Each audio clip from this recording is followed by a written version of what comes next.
All right. Welcome back, True Seeker. We had to stop the last stream because we had one of the trolls come in with the dick pics. And again, I mean, it's just what's so annoying for all the people who don't understand like why I rant sometimes the way I do. Again, you guys don't know what it's like to be trolled 24/7, 365 every day since 2014. And again, there are a dedicated pack of trolls who harass me around the clock every single day. Hey, take a dollar just to sign up for the Patreon and see what it's like. I have trolls on my Patreon 24/7, 365. And again, why do I have the most trolls? Like literally, I have the honor of being the person on the internet who has the most trolls. Why is that the case? Because I also have the most important content on the internet that exposes what's actually going on in the world. And sadly, humanity is so inept, the majority of them don't recognize how important it is, but the people who I'm exposing recognize that I'm on it. And that's why the constant harassment.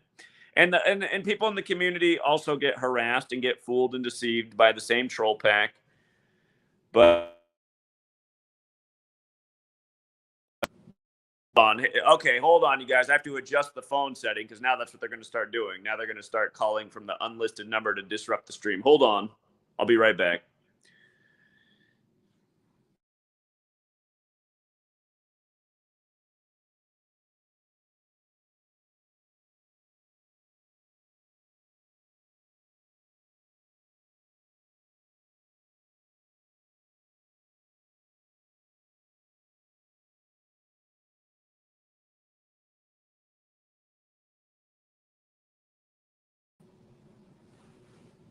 Okay. All right. I had to change the phone settings because, yeah, unknown call was starting to take over. But yeah, here, again, I'm annoyed because the stream that they just ruined was off to a good start with more important documentation in real time. Anyhow, just to recap the things, Donald Trump yesterday comes out and says he's going to be arrested on Tuesday. And the thing that's interesting about Tuesday, of course, elections are on Tuesdays. It's going to be the 281st day of his age, which is the 60th prime number. The upcoming presidential elections, the 60th, and his gematria, his name Donald Trump equals 60. When his wife died this past summer, she died in a huge 60 ritual, which we talked about. And again, 45 years after they'd gotten married, he was number 45, of course. But yeah, this is just more storyline by the news. He's trying to get his base riled up. He's trying to bring more divisiveness to the country. He's being the good little Jesuit puppet that he's always been, the most polarizing political character in our lifetimes. And we've been talking about the same things with Trump, the Jesuit puppet, since he announced he was running in 2015. So that's one story. This week, the market, you know, are more banks going to go down? Is Credit Suisse going to go down? There's news that Credit Suisse might get bought out by a bigger bank. So it could be one of those big fish getting bigger type of thing. But again, on January 2nd, when Damar Hamlin went down, we pointed out he was getting loaded into a fake ambulance. It was a huge number ritual. And my prediction was that it was a staged ritual foreshadowing that the financial market would go down in the third month, like Damar Hamlin changed his jersey number to number 3, in the first quarter of the financial year, which is January, February, March. So in the third month, March. And then we also pointed out that his birthday was March 24th, the 83rd day of the year, where in Gematria, collapse equals 83. So this coming Friday, it'll be the 83rd day of the year, his birthday. This month, we saw Silverbank collapse on the 8th day of the third month, 8/3. Then Silicon Valley Bank on the Pope's 83rd day of his age. Then Signature Bank, which in Gematria equals 83. And then Credit Suisse nearly collapsed. And they're saying it might be saved by a bigger bank buyout. Credit Suisse 83. We'll see what happens with First Republic Bank that's been all over the place in the last week. It got bailed out by the Fed, by JP Morgan, but it's way down again. It could go all the way under, or maybe it just becomes JP Morgan Chase like WAMU back in 2008. But anyway, the exact things that we talked about back in January, why we should see collapses in the financial world in March, synced up with the Damar Hamlin predictive programming, exactly what's happening. If you're watching like CNBC, they're referring to it as March Market Madness right now, going with the March Madness tournament. And again, if you go through all the scores so far in March Madness, the most common recurring score is 63 points. For years, I've talked about 63 points in the market because Wall Street in Gematria equals 63. And so does stock exchange. And the greatest stock market collapse in history was October 29th, 1929, the day leaving 63 days left in the year, the market falling in the fall. The one thing about that happening on the 29th as well, in the year 29, in Gematria, both March and collapse equal 29. So this coming Friday, that was a Black Friday. This past Friday, the date that we had the most 63-point scores in the tournament, it also had 63 date numerology, and the market had a very bad day, one of the worst days of the year this past Friday. We'll see if it could get even worse the Friday coming up, which again is March 24th, the 83rd day of the year, where collapse equals 83. And again, the thing to understand is all of this stuff is being planned, staged. They need to bring about the financial chaos to bring about the next agenda for the financial world. They want money completely digital. In a way, it's almost there, right? Because how many of you guys are on direct deposit and credit cards, and you've been working a job for the last year but hardly seen any cash? Homeless people are having a tougher and tougher time because less people have a dollar bill to give here and there. But again, they've already got us really close to the digital currency. The next phase is to just say no more cash. And remember, they introduced reasons to dislike cash in the time of the pandemic, which was also, by the numbers. But they said cash is dirty. Places stopped, all sorts of stores stopped accepting cash, coins. I mean, we've been building up to this moment, and it's one planned ritual after the next. It's one sports event connected with the next news ritual that somehow the masses are overlooking. Keep in mind, one of the March Madness teams that sounds like Marquette. Well, I said it actually. Sounds like Market is Marquette, one of the Jesuit schools. Again, this is the 84th tournament. Jesuit equals 84. We just had our first 84-point win of the tournament by Xavier, who won the 84th NIT. In the 64 teams, first 84-point score in the 84th men's tournament, done by the Jesuit school just in the game prior, Xavier. And I was making the point about how when they put in the 84th points, the free throw line in the last game, there were 30.4 seconds on the clock, 30.4, a lot like 34. The championship is on 3-4. Xavier equals 34. Big number in this tournament. Again, Billy Packer data after working 34 straight tournaments. Last year, the 34th state won the tournament, Kansas, who got eliminated yesterday. And a nice ritual. Again, if you guys caught wind of the video I put out in the morning, or my Twitter post that I put out the night before the games, again, gave you guys some nice winning knowledge. If you just followed that pattern, you hit on 3 out of the 4 games with a nice big upset of Arkansas over Kansas. But yeah, the trolls are working overtime. And it's not just the trolls, you guys. It's Google too. I mean, back in the day before my channel got deleted, back when it wasn't separated GematriaEffectNews, GematriaEffect Sports. It was just my channel, Zachary K. Hubbard. Anytime I covered sports, the same thing would happen every time. The channel would not grow for a week. I'd lose a whole bunch of subscribers. It'd be like a dead-on sports prediction, the type of thing that you think would grow the channel by 1 million subs. But instead, the channel would freeze. There'd be no growth. Oftentimes, a strike would come in for a video that had been up for a month. So, I mean, Google, YouTube has always been working against this channel. That's why it's been deleted 20-some times. Trolls have always been working against this channel. And again, you think just those things alone would make people go like, wait a minute, this guy must be onto something, because not only is he right, but he's getting super killed by the algorithm in Google. I mean, but again, people just don't have smarts, They don't have intelligence. They don't have IQ. They got a lemming mentality. They just go with the herd. Whatever the biggest pile of steaming doo-doo is, that's the one they're eating up. Give somebody a healthy meal right here, or a McDonald's burger and fries and a soda. What are they eating all day? They're taking the burger, fries, soda, the trash.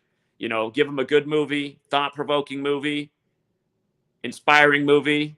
Put that up against, another shootout, blow them up movie. They're going with the shoot them up, blow them up movie. again, America's addicted to trash. And, again, truth, knowledge versus entertainment. What has the high price ticket on it? Go in a used bookstore. Some of the most, amazing books on the shelf, priced between $2 and $5. Go to some trash rig basketball game. You got to get in the door for $100 a person. Popcorn's 20, hot dogs 15, sodas 10, beers $30, and people are paying it. Putting a bunch of trash in their mouth, just blowing their weekly paycheck over the rig sports game. Could have stayed home for the evening, read some amazing knowledge, and put yourself ahead in the world. But yeah, anyway, coming back to March Madness, what's the best bracket for me? It should be perfect had I not changed one game. It only cost me in one game, though.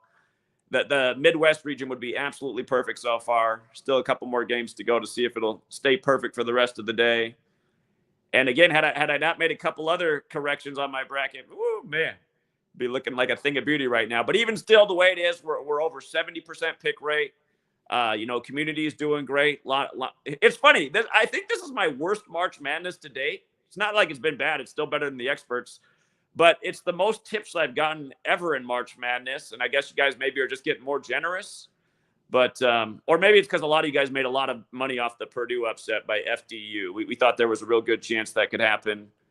And we learned something new in this tournament. Princeton beating Arizona. They didn't have the riddle and the traditional numbers, but it was all on the neutral court. So we know going forward, we'll always look at the neutral court stats. Shout out to the man, Rose, who brought it to my attention.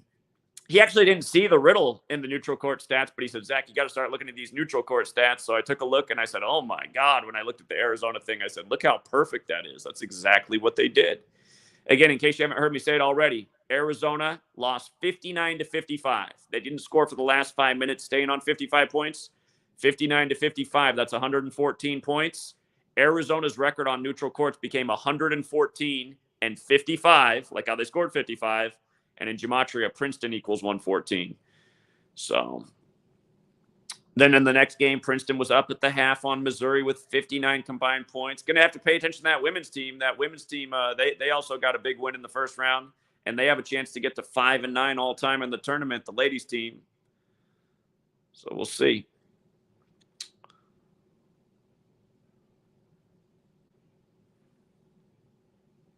But yeah, again, it's funny. It's on silence unknown callers, but I hope it's not disrupting it. In the background, it keeps saying unknown callers calling, but I changed the setting to silence unknown callers.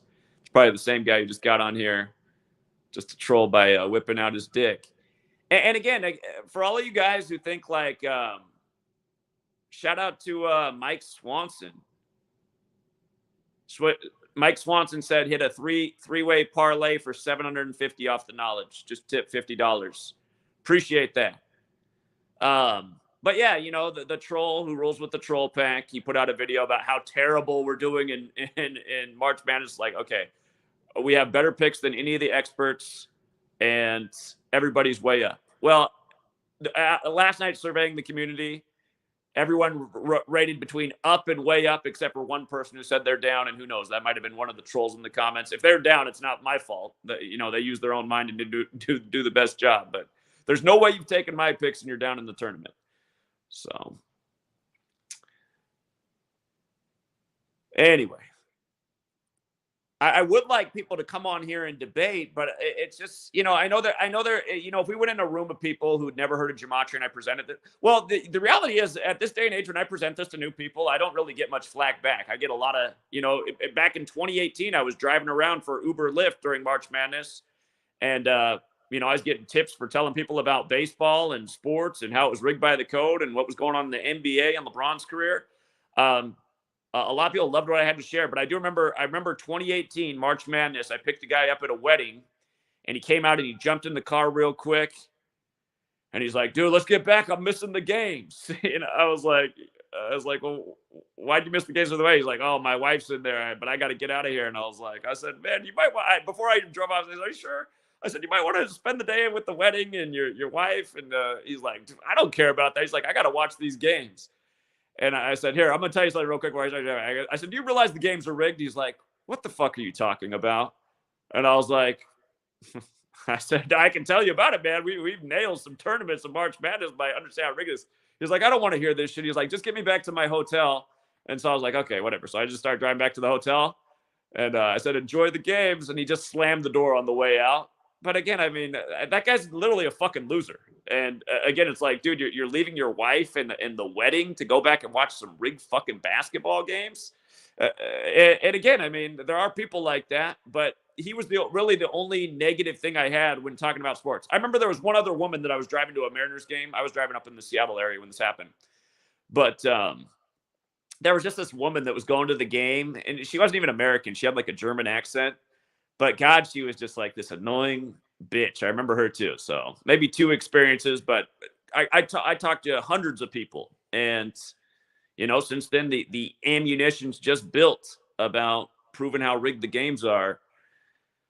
But yeah, some people, they just can't let go of their sports because it's their whole life. So I do remember the woman though, because I was like, is baseball even a thing in her country? I mean, why is she so about it? So anyway, oh, I think I might have screwed up when I started this stream because I think I forgot to put the link in the thing. Here, I'll just keep posting it in the chat. And now I got to watch out to make sure we don't get trolls in here doing the same damn thing. And actually, on my cell phone, I don't even know how to post a comment. Where do I post a comment at? I can see your guys' comments. I don't see where I can write a comment in the comment section. That's funny. How interesting is that? Well, shoot. It's going to be hard to join the stream when I forgot to put up the link for how to join the stream. You know what? Let's do a 2-minute pause. I got to go hop on the computer so I can pin the comments so that people can join the stream. 2-minute pause because I do want to get in here, get people in here and talking about things.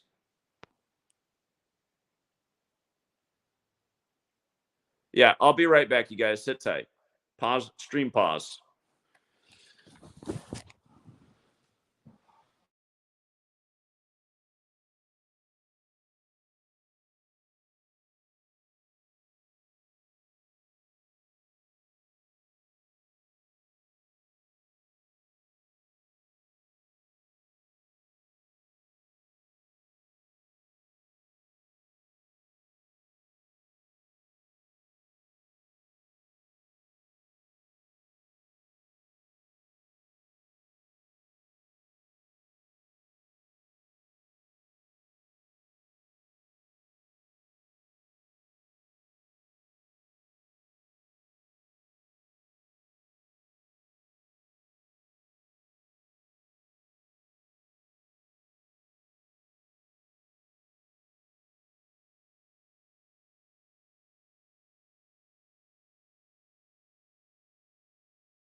All right, we're back. I did get the link in all the 3 channels posted. It should be pinned in every channel.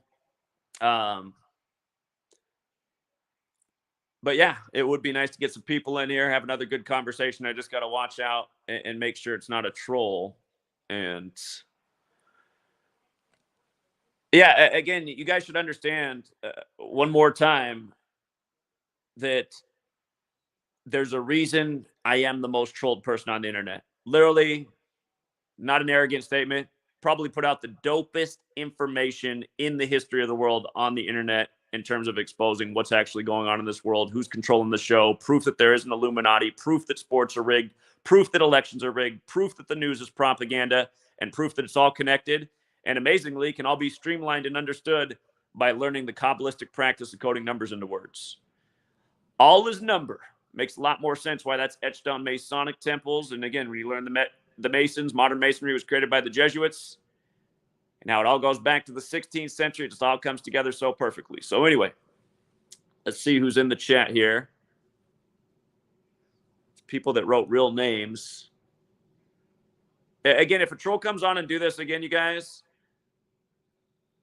I guess that, historically, if you guys weren't here back in the day when Nipsey Hussle died, back-to-back days, my streams on his death. So I don't even know how they did it. They hacked the stream and started streaming porn. But it's because we had huge people in those streams. We had huge views. It was weird. I was like, why does everyone care about this Nipsey Hussle so much? All right, we'll try out. God, I don't know. The more I look at that name, I can't decide if it. Basil Hilton. What do you guys think? Basil Hilton. It says authenticated with YouTube though. Turned on this. All right. Basil. Basil, are you real? It's Basil. I'm a real person. Okay, what's up, Basil? Yeah, what's up? I'm just here. Okay, you're here. You're here to. You came on to say what? Did I request to speak, or did that happen by mistake? Okay. Adios to Basil. Chris, what's up, Chris?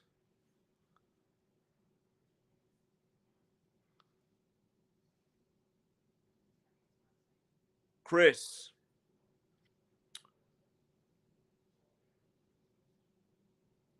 Okay.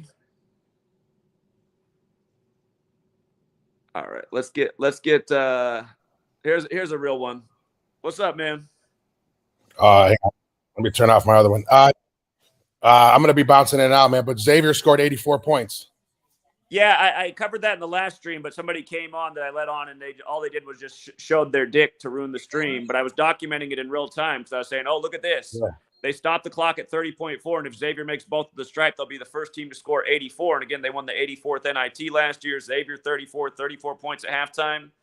So, and like I was saying, in 63, Loyola beat Cincinnati where Xavier is, and there's been a whole lot of 63. So the Xavier narrative is very interesting. They're still 35-1 on DraftKings right now to win it all. So they definitely got a narrative. That's a big payout. Yeah. Somebody said they just won $750 off a 3-team parlay with the knowledge. So nice. All right, man. I'll bounce in and out, but good stuff. How you doing so far in the tournament? I'm all right. I'm not up a lot, a couple hundred, just back and forth. But you're up. You're up. A little bit. Yeah, that Duke hurt a little yesterday, and then you didn't go with Tennessee at all. You didn't hedge with Tennessee. I had them in a parlay, so that's what I had them in a parlay with the other 3 28-8 teams. So okay. But see, that's how it is in this community. You're like Big Al. Big Al's mad when he only won $200 for the day. He's like, man, I should have won $2,000 today. All I got is $200. No, I'm not trying to win 200. I'm trying to win 2,000. Yeah, that's exactly how Big Al is. He feels like he lost when he only won 200. So yeah, for sure. But again, I mean, like, okay, in the time you've been aware of this knowledge, has it helped out your gambling or hurt it? I mean, I have to say it helped. I mean, because I was definitely no good at it before. So okay, it's definitely helped. But there's so many riddles that sometimes they don't work out. It's crazy, and then But I think like that Duke one, obviously there's the 28-8, but the money is always going to still dictate That's what I kept saying about that game. I just felt from the beginning that Tennessee was going to win that game and keep them on 119 wins because it was just the perfect trap game. The media has told everybody Tennessee can't win without the star player. I mean, my initial thought about that game was dead on.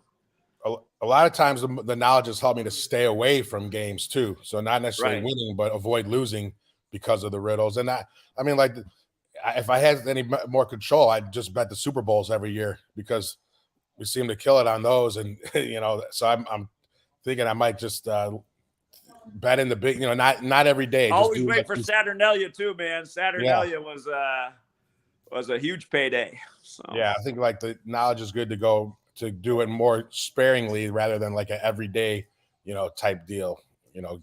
Exactly. Yeah. When the big days come around are always the best rituals. But Right. even on a daily basis, I mean, it'll still keep you ahead of the curve. Just like games like yesterday, Heat equals 16-20. The one team became 16-20 facing the Heat. So Right. No doubt. No doubt. All right, Eric, we'll keep it up, man. All right, brother. You got it, man. You too. Yeah. Take care.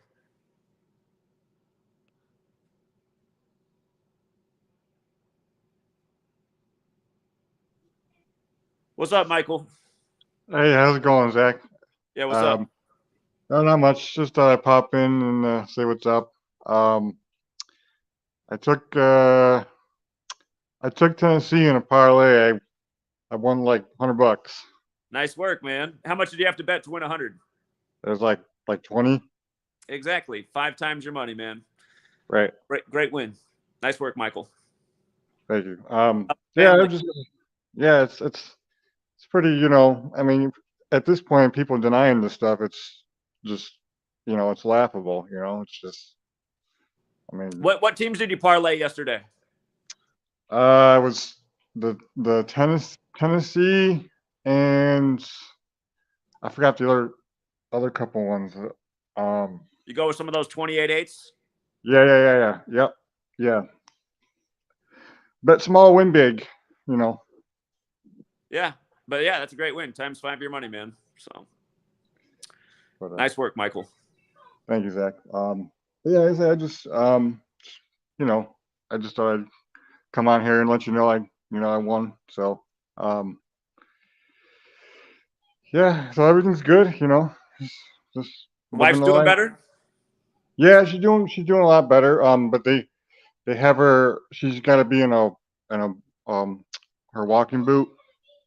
Sure. I guess she, you know, gotta, you know, so she's gonna be on that for a couple of weeks, and then her doctor's got to reevaluate her, and you know, in a couple of weeks, and then if the infection doesn't go, you know, if it comes back, then she's probably gonna have to like be out of work, and she might have to go like on disability or something. But I'm just hoping that, you know, everything turns out good, and you know, Indeed, I think it will. So, how's your son doing? He's good. He's in there. He's playing his game right now. I kind of tell him you can play like for an hour or so, and you gotta get off. You know, and I want to be on there all day. You know. Sure. Yeah, that's good. Time limits. So, but yeah, I actually I got a. I mean, it's a small one, but I got like I got a hernia, a little one. But it's a small one. But the doctor told me just to kind of monitor it. You know, it doesn't need surgery or anything. So it's kind of just, you know, just to monitor it. Too heavy? What's that? You lift something too heavy? Yeah, I've been doing laundry. You know, with the lifting. You know, laundry baskets and stuff. Just all right. do a lot of, care of that. Yeah, Dad's got a hernia right now. He's been trying to live with it, but he's finally I think it's gonna be the first surgery of his life. He's gonna get surgery on March 31st for his hernia. So yeah, my doctor said it doesn't need because it's a small one. So she said just to kind of keep it, you know, just take it easy. You know, try not to overdo it. You know. Indeed. So kind of hanging in. I've been doing a little bit of exercise too to kind of, you know, alleviate the pain a little bit. So it's been helping. Yeah, stay fit, man. That'll keep it from getting worse. So. All right, Michael. Good to see you, man. Take care of yourself. Congrats on the W. Man. Yeah, thank you, man. You too. All right, take care. Yeah, you too. Bye. All right, let's see. I don't know. I might have to make a rule that only people can come on today that have their camera on. Hey, Zach, can you hear me? Yeah, what's going on? How you doing, bud? Yeah, what's up? I first found your channel when I remember a call for an uprising, and it was going, oh yeah, that was over a year ago, wasn't it? What's that? What was over a year ago? When he were calling you out, somebody died or something, and you started having some mad argument about it. That's how I found your channel, and it's blown me. Well, just for people who don't know the history of that, it was back in 2016. It was a Wednesday night. I just finished my radio broadcast, TFR, and then everybody told me normally when I finish my radio broadcast on Wednesday, because it's my longest day of the week, I usually work from like 6 a.m. to 9 p.m. nonstop. Everyone was like, you got to go on a Call for an Uprising's channel. And the Call for an Uprising was a new channel back then. He'd grown to like 100,000 subs overnight. But him and Jeff C were on, and they were bashing me and saying that Gematria was the dumbest thing in the world. So I tuned into the stream, and then I asked him to chat if I could come on. And Jeff C said, no, don't bring him on. But then a Call for an Uprising did bring me on. And we got into a debate, and everybody saw what happened. They both got super embarrassed. They looked bad. A Call for an Uprising the next day said he was retiring from YouTube. He couldn't take the stress of it anymore. And he did retire for a month, but then he came back. But yeah, anyway, when Jeff C passed away, I made the point. I said, I don't even know if the guy's really dead. I mean, the guy was always an agent. And I said, anyway, it's no loss to the truth community. So a lot of people thought I was the bad guy for saying that. But again, I still stand by those words. Yeah. That were just a bit of an idea how I found you. My question is, I don't know if you're allowed to talk about this because you haven't mentioned it for quite a while, and it's been driving me insane. I'm from UK, and as you know, there's a lot of refugees, immigrants. They're actually coming into Europe and coming into UK. In America and everywhere, yeah. Go ahead. But there are a word that you use. It said that the fake Jews made like the Rothschilds, Rockefellers, and all them. They actually created something for the Middle East to infiltrate Europe and all that. There are words that he said, and it's been driving me mad. Again, ever since we invaded the Middle East is when the Western countries have started accepting refugees from the same countries that we invaded. And to me, it just seemed like it was all part of the order out of chaos, because in our media, they're scaring us about Islam. They're making us think if you're on a plane and a Muslim person's on there, the whole plane might blow up. I mean, they're putting these thoughts in everybody's head, but at the same time that they're bringing more Islamic people into the country than ever before. So I just felt like that was the agenda, I thought there were like a book that were written like 60 years ago, and it's actually coming into fruition now. What's the book called? I don't know. This is what's been driving me mad. I'm sure it was your channel, but I just can't. You don't talk about it much now. I've been dying to know about the Jews. Like you've got the New World Order, and like the Jesuits are behind that, which is absolutely bang on. I mean, I used to watch a lot of Jordan Maxwell. Well, again, who are the Jesuits, though? I mean, the Jesuits are created. Well, they're like the shadow Catholics, aren't they? Yeah, they're like the one below the Pope with the black and red robes. Yeah, so and you could argue that the order is truly Jewish within the Catholic Church. Yeah, there were a word that you said. There were a word like a movement for Europeans to like split up. Like when they got rid of Saddam Hussein, that's when it all went tits up, didn't it? Because he had them all in order, didn't he? Saddam Hussein, Gaddafi, but we killed them, and then everything just went chaotic, and then they started moving up into Europe. But there were a word that you said. It was like I can't remember what it were. What you actually described it as an actual plan. I can't remember what it was. It's been driving me mad. No, I don't remember, but I mean, yeah, I've always said the same thing, that they scared the whole world to be afraid of Islam, and then they started bringing them into the same countries where they were putting out the propaganda for people to fear Islam. In reality, Islamic people are some of the nicest people ever. I mean, exactly. My town is like 60-70% Islam Muslims. They're brilliant. They'll do anything for you. They feed you. They're there for you. Exactly. They're very nice. They're great people. They're courteous. Where I used to teach, over half the classroom was Muslim, and just the nicest parents, the most caring parents, the most invested parents, and I totally agree. So, right, I'm going to let you go then, Zach. I'll keep my ears open for what that word is. That movement. Thanks a lot, brother. Love your channel. I forget. Open my mind, man. Thank you. All the best. All right, thanks for coming on. All right, and Chris, what's up, Chris? Oh, you're muted. Chris, somehow I can't hear you. You're not muted, but I don't hear you. Is your mic missing? I don't see a mic by. You might have turned off your audio setting on your computer. I'll bear with you while you get it figured out.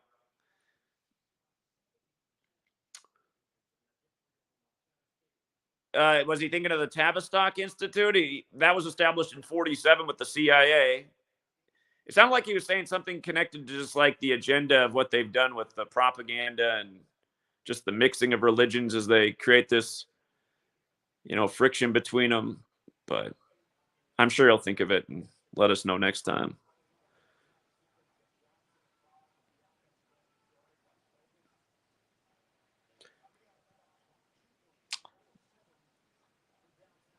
Chris Mello's trying to figure it out. It's one of those tech glitches.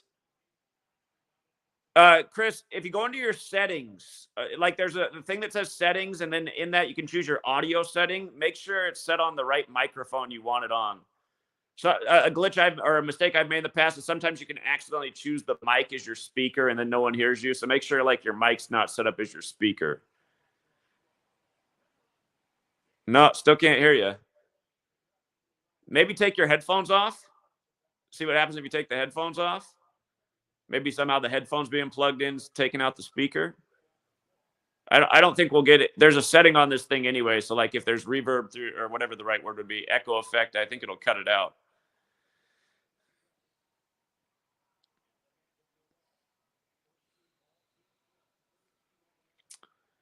So this Kentucky, while he figures it out, Kentucky-Kansas State's the game that's on right now. I find this to be arguably the hardest game to call today. That Sister Jean from Loyola, she picked Kentucky to win it all. If Kentucky did win it all, they'd be the second 6 seed ever to win the tournament. Only Kansas has done it as a 6 seed, blue blood teams. But the narrative in being a 6 seed and being the second team to do it, that's 6-2. What's really interesting is the championship this year is in Houston, Texas, which equals 62. John Calipari, the coach of Kentucky, equals 62. And if he did win it all, he'd get a 62nd tournament win. And Kentucky would also stay on 62 neutral court losses. So it's a possible narrative. I mean, it's interesting that Sister Jean went to Loyola of Chicago. Again, the most common score this year in the games is 63 points. In 63, Loyola of Chicago won it. But, yeah, it's one of a few interesting narratives. I'd say I'd rank it in the top 4 narratives right now for remaining teams.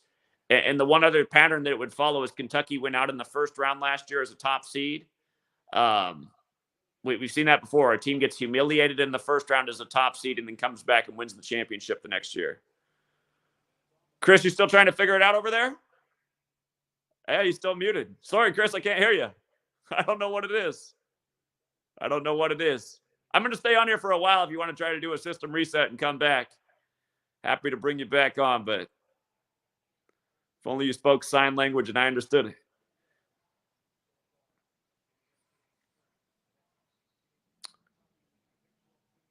No, Michigan wasn't a 6 seed when they won it under Steve Fisher because only one 6 seed's ever won it, and it was Kansas.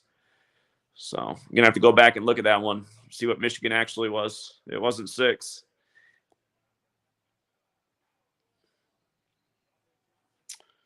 Let me see if there's anybody else in the guest room. I'm going to get rid of Eric because I know he left. Okay. We don't have anybody else in the guest room, but if you guys do want to join, I think I'm going to require the camera to be on today just because we know the troll's out there leaking who wants to come on and ruin the stream by doing exactly what he did in the last one. So, but yeah, it's just amazing that there's so many people that troll and, slander in the comments and make up things that they know are lies. I mean, just come on the camera with your actual face and let's debate. Because as long as you guys don't do that, it proves that you got nothing. It just proves that you're just like loser trolls that try to lurk in the comments and make an argument for people who don't know better. I just wish one of you could find a little bit of courage and prove that you're not an extreme pussy, which is what you prove to be every day, and come on here and make the case. Come on here and explain how my work's not awesome, how Gematria is not 1,000,000% legit, how it doesn't definitively prove that sports are rigged, and explain who in the world has a better bracket than yours truly. Again, I know it's not the greatest bracket this year, or I shouldn't even say bracket, just who's having a better tournament. I mean, again, just got a $50 tip. Helped a guy turn $3 into $750 off a parlay.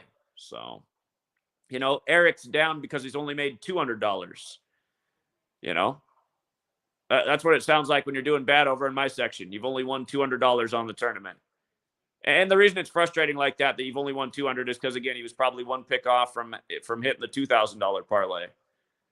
Trust me, I got Big Al. He calls all the time, and he's just like, man, I should have won 1,000 today. I only won 50. I'm like, well, at least you won $50. It's better than winning, better than losing $50.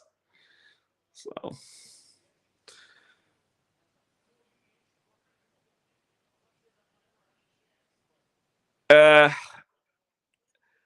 Chris, he just left just now.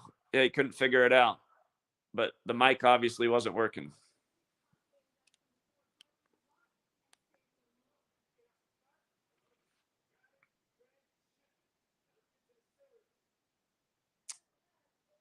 Yeah, I know. They just expose themselves as punks, The one moron in the comment who was talking about Arizona. Come on, and let's go through the question and answer. I did think Arizona had a great narrative at the championship. It wasn't a bad thought. Arizona, strong 84 team in the 84 tournament. Had they won it all, the coach would have 67 wins. Arizona Wildcats 67. They won the day that Billy Packer died, exactly 67 days before the championship. And interestingly enough, the only two top seeds that won that day both lost in the opening round. And again, sometimes that's the way it is. Goes the other way.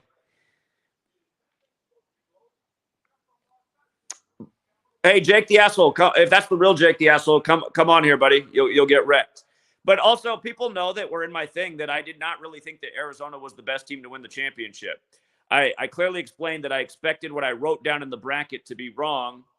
And everybody who's on my Patreon knows what my favorite team is to win the championship. They're alive and well. Again, the first stream we did about it, I said why they have the best narrative to win the championship. They check all the boxes. They're alive and well. And again, I told people what I did with my bracket. I said all I did for my bracket was just everywhere where I could see an 84, I'm just writing down everything 84. We'll see how this method does. But I told people what I wrote down for the championship, even though those teams were 8-4 against each other, I said I highly suspect that is not what the championship will be. I said the one thing that my championship's totally missing is a Jesuit school, and I fully expect a Jesuit school to be there. So I said, I was very specific. I said, do not copy this bracket. This bracket's just about if everything 84 happened that could possibly happen, this is how it could potentially end up. But I said, I can just tell that it's not right. And everybody, again, knows the team that I like the most to win the championship is alive and well. So, anyway. We got it. We got a person here with the face. What's up, Cameron? What's up, Zach? How you doing? Pretty good. I think I've probably been watching your work for about over a year. And the only healthy criticism I have for you is I'd like to have more connections with like other people in the community that are also doing similar work. Like people have been talking about Archaics, and there's also Tommy Truthful. And hold on. Pause right there. What is Archaics? I don't even know what that is. So he's this channel. He's been in jail for over 20 years. And while he was locked up, he's been studying like antiquated knowledge, like old ancient books and stuff like that. So he discovered kind of this timeline thing he's on, and he's calling it like a Phoenix timeline, I think. And yeah, so he thinks like big events are happening every 138 years. So I went and I counted, and from like 1776, which was a big year, 138 years, that'll be the start of the First World War. Sure. Yeah. So I'm thinking the next one would be what, 2042? Somewhere in there, yeah. Yeah, I can see that being a big year, old 42. There is definitely something about 138. What band has the song about like we are the 138. I The word think federal's Misfits. 138. Donald Trump's 138. A lot of big rituals with 138 when Trump was in office. So somebody will point out that Zachary Hubbard equals 138. I promise you, I'm not part of whatever's going on, but yeah, I do think there is something to that 138 number. Now, the thing I would say is, like, I always invite people to come on my platform, and I don't know if there's anybody on YouTube that has more live streams, more opportunities to come on and interact, promote their own platform. I always let people promote their own platform. I've had a radio show every Wednesday night that's a 3-hour call-in show, and I've asked so many people to come out and work with me, and seemingly hardly anyone wants to. So, I mean, I don't know if you can really criticize me for not working with people. I always invite people to come on and share their work and collaborate. Anybody who asks me to do an interview, I do. So it's not me that doesn't want to work with other people. Yeah, well, maybe they would let you on their show. I know, like, Donut Factory does interviews sometimes, and Tommy Truthful. So that was my initial thought. Maybe you could go over there. And either way, like, they have a lot of viewers over there on their channels. So we would maybe get some fresh faces and ears to hear the work. Sure. Yeah, you know, I mean, you would think these people would invite me on their show. I mean, I don't get a lot of invites, so. Yeah, well, that's too bad. Yeah, and again, the thing about, like, Donut is, like, he collaborates with somebody that I would say who's a shill, who took my knowledge in slanders, and so, like, I have a bad feeling about that guy. It's like, well, he works with somebody that I know is no good, somebody that hides behind an avatar. You don't know their face. Took the knowledge, watched what I did with the Bitcoin prediction, and then instantly set up their own Patreon to sell Gematria crypto knowledge for like a $300 subscription fee. And it's like, it's just disingenuous. It's like, dude, just come over to my channel. You get better knowledge for free. Yeah. So yeah, I'm not sure Donut's a good one, honestly. Does a lot of bogus decodes, I would say, in my opinion. You know, too conspiratorial. But yeah, I'd still go on his platform. It's just, you know, I think there's a lot of bad operators on YouTube. Yeah, could be. And he's admittedly Jewish. Exactly, and so is the other guy. They both are. So, and it's not to say that all Jewish people are bad, but it's just like if anyone who saw when I was out at the March for Our Lives, every agent provocateur that was there that came up and harassed and were putting signs in my face and trying to start fights, every single one of them. I mean, it's not a false thing to say. Every single one of them was Jewish. So, and again, they're the same ones leading the crusade against the First and Second Amendment. But yeah, and I guarantee pretty much all my trolls on here are in the Saturday Club. So.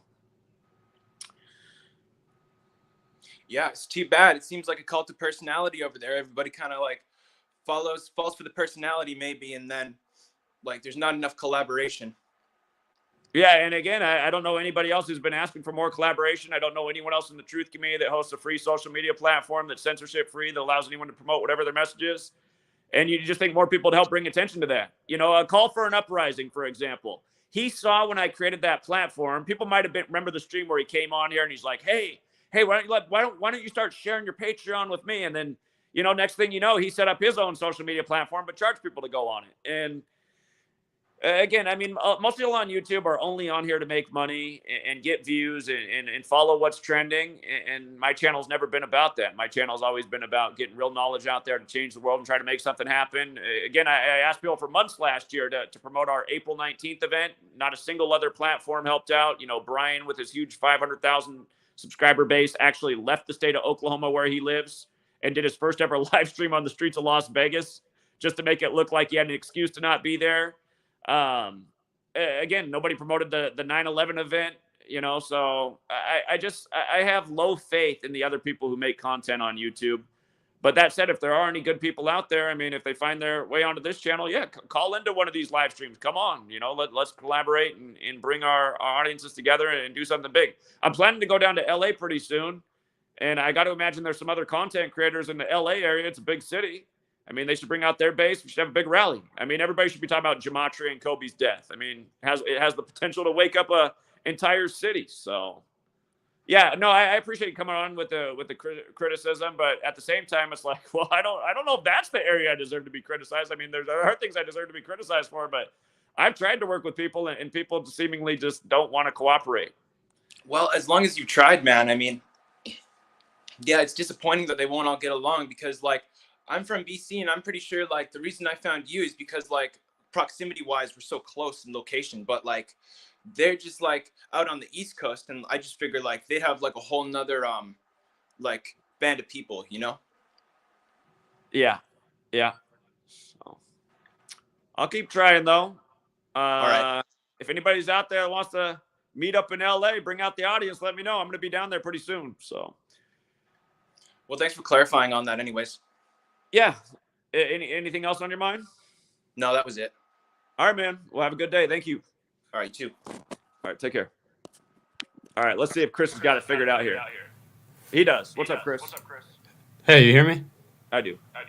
Okay, cool. I actually just sent the question in the chat, but I was doing some research, and I was following you on because I'm a financial analyst myself, and I was watching your video on Silvergate and Silicon Valley Bank, and I was looking through all these banks and stuff. I noticed that Zion's Bank also equals 83 in Gematria, and Wells Fargo also equal 83. I just wanted to see if pick your brain on that. Man, that would be something if Wells Fargo went down. I mean, the Zion's Bank seems more probable because it's smaller and it's Zion's Bank. Oh, yeah, exactly. Or maybe any of these other Silicon Valley Bank or companies like Roblox. I was going to do some more research on that. Or Roku, Etsy. But I just wanted to get your thoughts, or maybe you haven't looked into it. Well, I appreciate you found the work and are using the knowledge and made those connections, because that is very interesting. And I do suspect we're going to hear some big news in the week ahead. The 83rd day coming Friday. If Wells Fargo went down, man, that would be. Yeah. I'm sure JP would take over. I'm sure they would all become JP Morgans. Yeah. Yeah. Yeah, but that was it. I mean, because Credit Suisse also equals 83, correct? Or yes. Okay. There's news right now that they're about to get bought out by a big bank in Europe. Okay. Yeah, I'll definitely keep an eye on that. And also the links to, I don't know if you saw this week, but there was some news about Charles Schwab, and Credit Suisse, and how both of them CS. I don't know if there's a connection there. I was kind of putting that together too. And then the whole circle thing, of course. But yeah, no, that's all I wanted to really ask you. Thank you, though.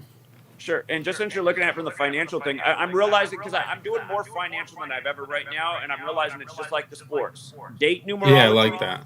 Every day that the top performing stocks are corresponding with the date numerology. It's like, oh, look at this, 61 date numerology, the company that equals 61. Their stock value went up 17% today. So, yeah, it's the same thing. No, I like how you're doing more, because that's specific. I'm in finance and crypto, and that's what I follow. And I mean, I've been following you since I remember you did the Jeffrey Epstein one in 2019. I've been kind of following since that, but thank you. Yeah, that was on Tisha B'Av. Yeah, Tisha B'Av, 8/11. Yeah. So, all right, man. Well, appreciate the thoughts. Today we are doing the live stream at 3 p.m. Pacific, 6 Eastern for the financial group. So, sounds good. I'll be on that. All right, man. All right, have a good one, Zach. Okay. Yeah, again, I did start a new $11 tier where you get all the financial content, and that's something. In a way, I probably should be charging $11 for sports and $5 for the financial. But I've just had the sports group at $5 for all these years. If you do the financial group, you do get all the sports content, so that's kind of why I also priced it. You're getting both things.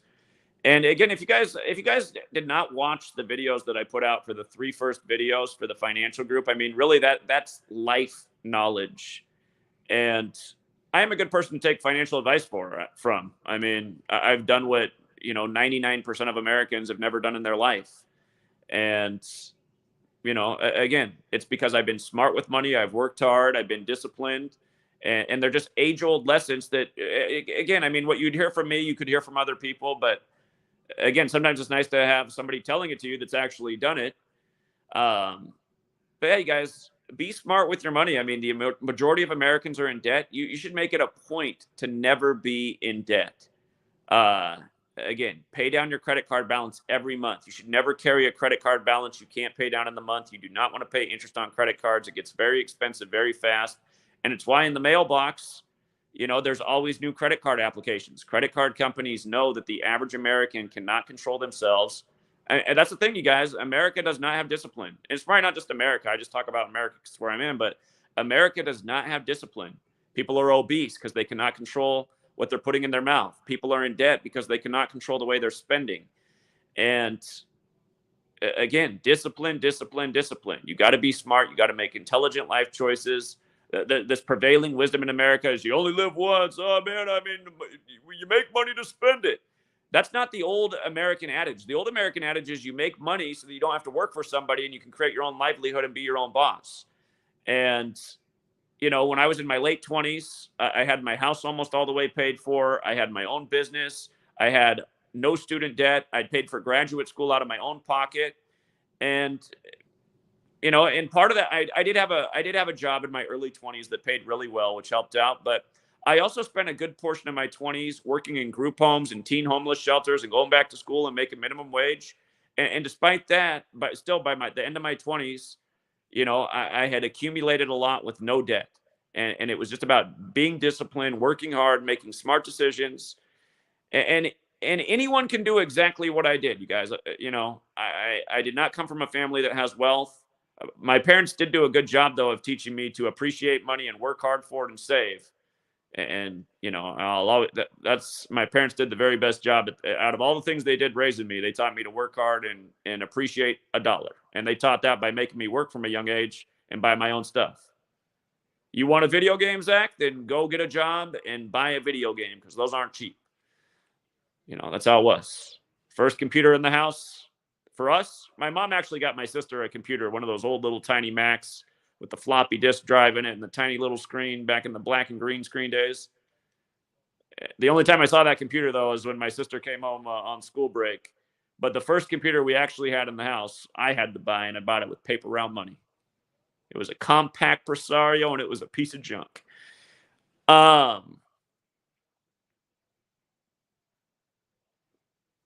But yeah, you guys, and seriously, man, if interest rates just keep continuing to go up, and remember in the past, interest rates were way higher, you guys should be making it a point to pay down your debt ASAP. If you got a big credit card balance right now and that interest is accumulating each month, if you're eligible, you should transfer that to a 0 interest for a year balance card and pay down that balance before the interest starts getting hit again in a year. You should make it your life goal to have that balance paid all the way down within the next year, not put it off for another year. Again, you guys, go get on a compound interest calculator and see how fast that debt on that unpaid card or the unpaid debt on that card racks up. Woo, showtime. Dude, I love watching nice point guards, man. I'm sorry. I know the games are rigged, but I love talent. I love athleticism. I hardly watch anymore because the rigging makes me sick. But if you're watching that Kansas State, Kentucky, that was a dime through the legs by Noel. Would have been nice if he had the finish, but as a man who used to play point guard, that's the thing I like about college basketball too, man. There's no more Muggsy Bogues in the NBA. The small man is still alive on the college court. I love watching a nice, you know, short point guard with the handles, with the quicks. That was my favorite pass of the tournament right there. Fast break through the legs. Anyway.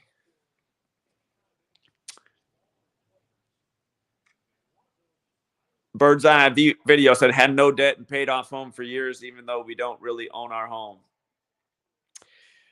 Yeah, it's like I was saying, like for all you young people right now, do not buy a home because they're crazy expensive and the interest makes it even crazier. Like if you wanted to buy a home in this area, you're going to be spending at least $500,000. And if you get a 30-year loan, even if you have great credit, over the 30 years, you're going to pay over $1 million on that $500,000 home.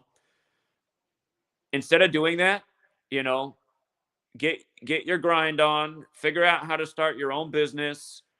You know, a smarter move to be right now would be, just like I said, like, for example, I just gave a real world example.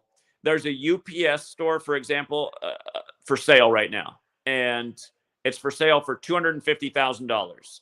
And the thing about UPS stores are, they average over $100,000 profit a year. And that's after paying yourself a salary. So like if you're the owner of the store and you paid yourself $50,000 a year, you'd get your $50,000 salary and you'd get another at least $100,000 on average. Some stores make way more.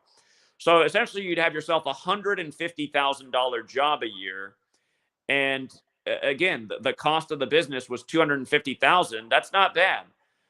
There are franchise fees and stuff that come up with time, but the point is, you need 20% down to get a loan without the extra bonus interest that they put on. Anytime you get a loan, if you don't have 20% down, they charge you a bonus fee each month.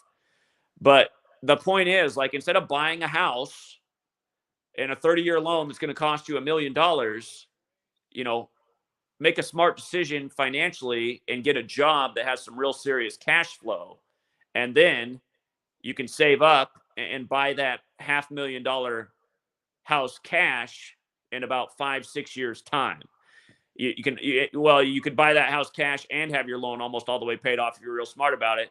And if you were real smart with your business, some of those UPS stores, people that are making a lot of money off copies and printing, they're making like $400,000 a year. So, I mean, you do it real good. You master your business, you could have enough cash to buy that house in a year. So again, all the young people out there right now, I wouldn't even think about buying a house because again, it's not just how crazy the mortgage is. You got your monthly bills, you got your property taxes, you got your house insurance. I mean, it really is a better time to be a renter if you're a young person and figure out how to get your cash flow in order. And again, I mean, people can't have such shitty attitudes about, oh, I'll never be able to do that. Tell yourself you can do it and figure out how to do it. There are so many side hustles right now. Again, like I was saying, there's even a website. If you're awesome at making voices, there's a website that pays you like $1,000 per audio clip uploaded just from reading like 20 and 30-second scripts.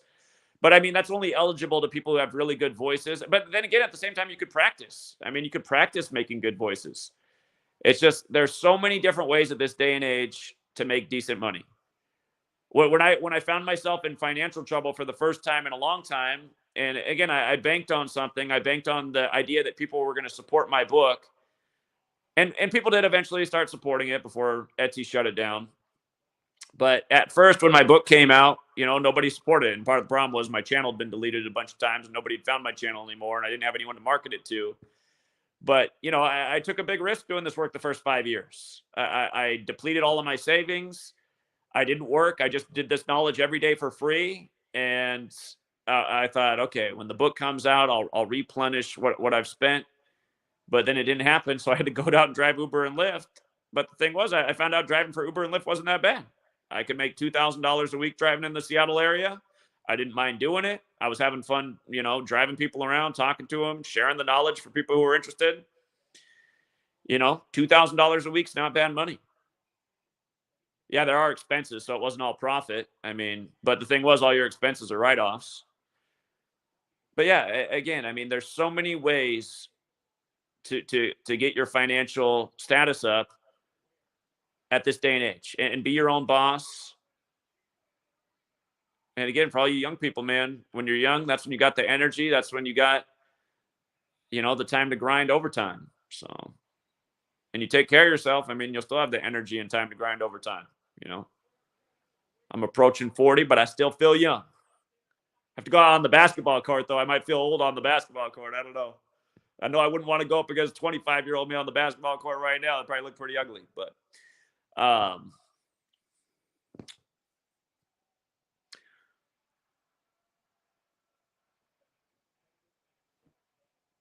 right, let me see. Let me check the guest room, make sure nobody snuck in there. Yeah, I don't see anybody.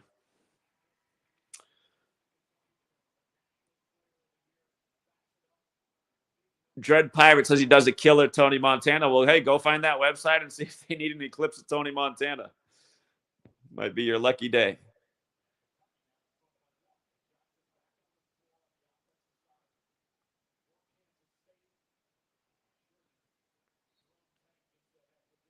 All right, eyes on the chat. I don't know what's going on in the chat. There's always some drama in the chat. Again, for all the people that want to come on and make some snarky remark or some disingenuous remark, come on here. Come on here and talk about it. I'll give any troll / critic / gematria denier at least 2 minutes without interruption. At least 2 minutes.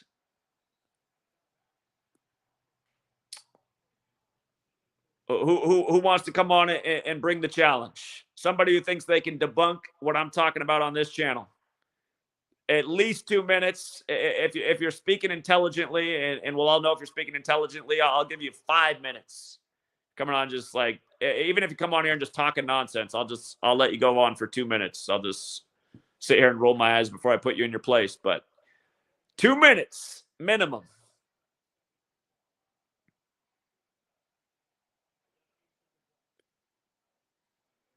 So if your cousin's in the room who said anyone who thinks college sports are retarded, bring him on. Bring him on, because he's going to get smoked. Bring him on right now. Kansas State up on the Wildcats at halftime. So, one of the tightest games of the day, in my opinion.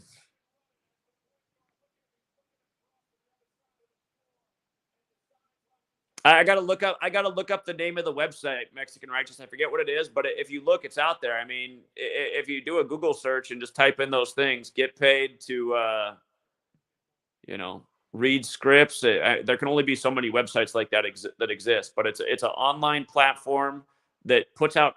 They're constantly putting out what they need audio for, and they give you the script and how they want it to sound. So. I cannot think of what the name of the website is right now, but they do pay big. I mean, they literally have like 15-second audio clips that they want that they'll pay you $1,000 for. Some are longer. A lot of them are really short. Most of them are around 30 seconds. I'm waiting until they put up the one where they need a Travis. It'll be my payday.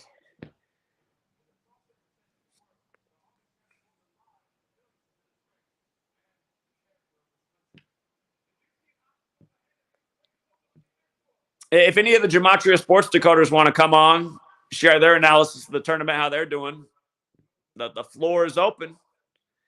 The floor is open.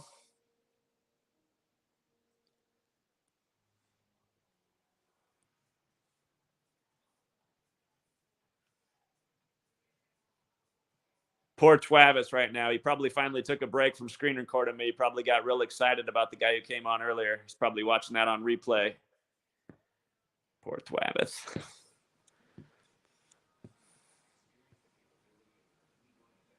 Jose Martinez says, can't I pay you on here? I don't know what you mean by that. I don't know what you mean. Can you pay me on here?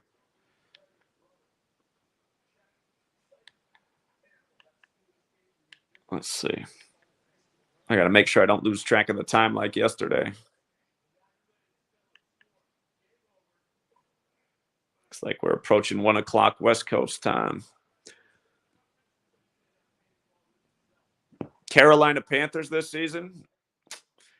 I guess their prayer would be Jerry Richardson, the founder of their team, died drafted in '58 by Baltimore.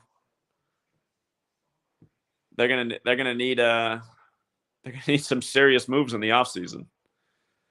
They're gonna need the draft of all drafts.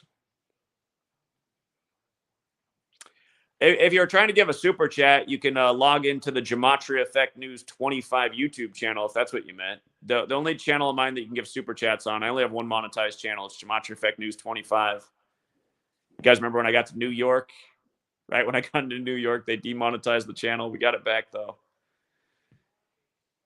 It was just like crazy. It was like as soon as I finished driving across the country from Seattle to New York, the moment I got there, I got the email that the channel had been demonetized. It's like, God, these people are just like devils, man. People that just keep tabs on the channel. Just like as soon as I get here, they demonetize the channel. I mean, that's a sign that they're not happy about what I'm doing. And then what sucked is our very best video from New York City. The very best video got taken down. Another good video. Two of the best got taken down, but the very best one, they took it down, man. No reason to take down that video. Shout out to the teacher, Chris, who spoke in that video. I think they took it down for what he said, but that should not have been taken down. I mean, that was a real story about somebody with a great injustice that happened to him as a teacher in New York.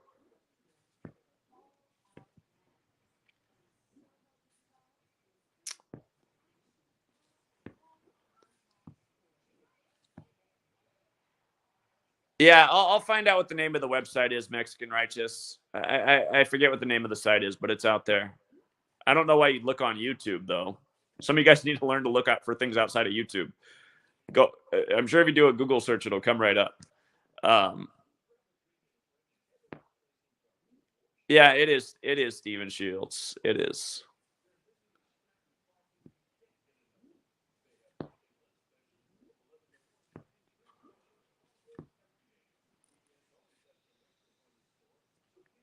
All right, let me see. Are there any other games on right now besides Kansas, Kentucky?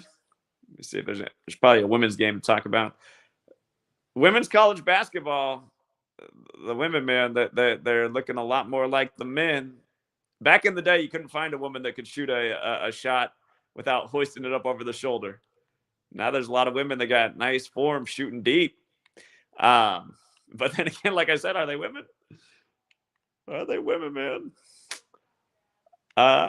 Eastern Washington. Okay, that's in this region right here. Wait a minute. I thought they got rid of the NIT. I thought they said last year was the last year of the NIT. They got the NIT, or is this an old replay? This is the NIT. I know they said last year was the last year of the NIT. Did they decide to bring it back? However, when I look at this, though, it looks like it's old footage. That doesn't look like the new HD. Unless they got to make the NIT look like it's dated. Xavier last year won the 84th NIT. What are they going to do in the 84 tournament? First team to score 84, Jesuit.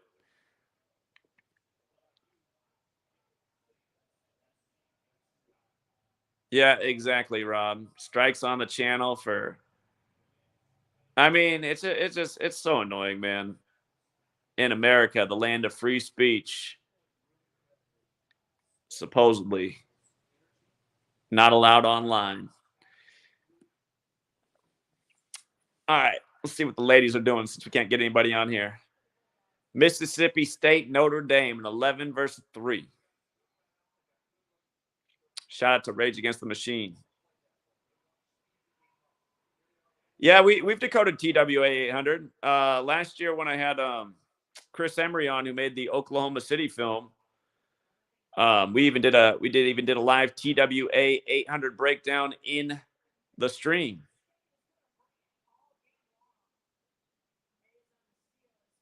The Chris Emery thing still weirds me out, man. He was waiting for me in Oklahoma City. He came on and did the show, but then he acted like the whole time like he wasn't interested in gematria. It's like, what's the point of meeting somebody about who does gematria and then acting like you have no interest in gematria? I just like can't figure things out.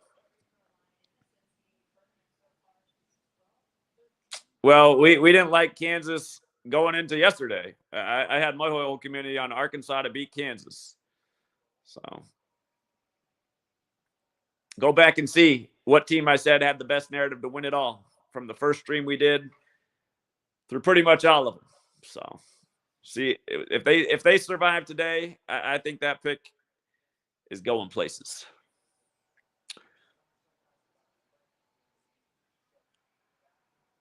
Pan Am 103, Osama bin Laden born on 10/3. Remember, they brought up the Pan Am 103 flight this year on the day that every NFL team could become 10-3 and the 103rd NFL season did. And again, just a reminder of how the NFL and news is scripted. 9/11 Patriot Act Patriots, Osama born on 10/3, planes. It's all connected. Go back and look. The day of the Pan Am 103 flight this year that they flew over the guy to the U.S. who's responsible for the bombing. Every game in the NFL that could become 10-3 that day did. It's all coded propaganda. It's all insider trading from rig sports to the market. Shout out to Carl Streiner. Appreciate the hope you're feeling better these days, Carl. He said, "Hey Zach, 2791120 and 56. Sipping coffee from my gematria mug, all good." Okay, he's talking date numerology.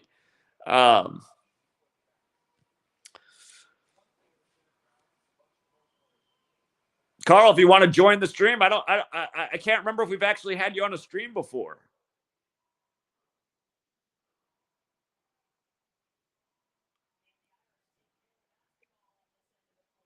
But yeah, I pay the premium from this StreamYard platform so we can get multiple people on here having conversations. And sadly, we just don't get that many people coming on wanting to converse. Unfortunately, we do get the trolls. In a way, I feel like it's like only trolls that see the video. It's like put up an awesome video yesterday, and the first 4 comments were just nothing but trolls. Nathan says, speaking of planes, remember the missing 727 plane. 727 is the 129th prime, and 129 is 201 in base 8 counting. Yeah, what a ritual. Didn't they just put, I think they might have just made a Netflix special on that, if I'm not mistaken. The missing Malaysian airline. Story that never made any sense.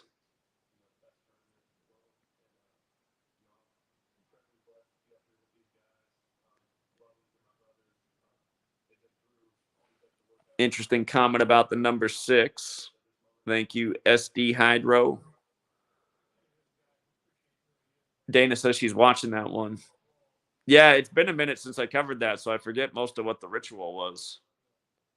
But I know the ritual was there. Their logo looked like a big old 33.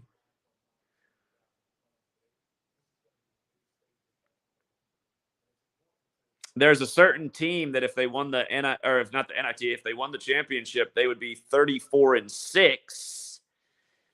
That is a Houston area code, 34-6. Yeah, area codes, whenever you recognize those in sports, man, they hit. They lose every now and then, but they are a big hitter.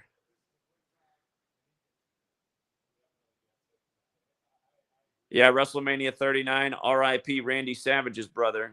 He was a big sacrifice synced up with WrestleMania. Both of them sacrificed by the exact same numbers synced up with WrestleMania. Randy Savage and his brother, Pofo. What's up, Cousin Mar? I need somebody to come on this stream. Again, top pin post. I need somebody to come on and talk the tournament with me. Cousin Mar is a former basketball player. He knows something about the rigging.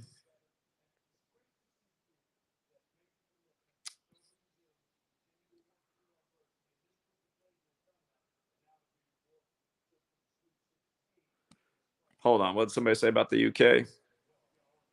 Here in UK, we've been told that on 23rd of April, that's the 113th day of the year, our government will be sending an alert text message out to all phones. And if we don't acknowledge it, we'll not be able to use our own phones. Really? That's the 113th day of the year, the old 113. So...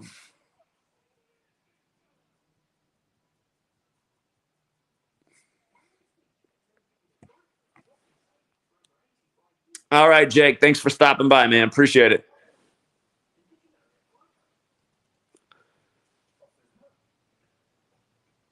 Yeah, the Lance Reddick thing's so blatant. So here, I looked more at the Lance Reddick death. Again, he's from Baltimore, Maryland. Dies as Maryland wins their first game in a repeat of a 1984 match beating West Virginia. His full name, Lance Solomon Reddick equals 84. Again, he had the stature of a basketball player, tall, slim man. But also, he's in the new John Wick film. It's John Wick 4. 4 is the number of death. And that film, okay, so that film was first supposed to release May 21st, 2021, and then it got delayed. From the day that film was supposed to come out, May 21st, to his death was exactly 95 weeks later. Baltimore equals 95. He's from Baltimore, again, Maryland. Then it was supposed to come out May 27th, 2022, and from that potential release date to his death was exactly 42 weeks later. He died at age 60. We know the N-word has gematria 60 and 42. He was in The Wire, set in Baltimore, where he made his name for himself, a show that ran 60 episodes. And then, again, he dies during March Madness after Maryland's win, one Friday before the new John Wick 4 film comes out, while it's all in the advertisements. It's just, that's why it's so annoying, you guys. I mean, the same stuff just happens so often. You know, when the Elvis movie came out, the one woman who's in the film just drops dead out of nowhere. It's just, and then there's been several other deaths connected to that Elvis film, including Lisa Marie Presley. She died at 54. Elvis's first concert in 54, Jesuit Order 54, Golden Globes 54. What is the Golden Globe? It's the Sun 54, the Jesuit Order's logo. They were on the 54 date numerology. She dies right after the guy wins Best Actor for Elvis. I mean, it's so blatant. So blatant.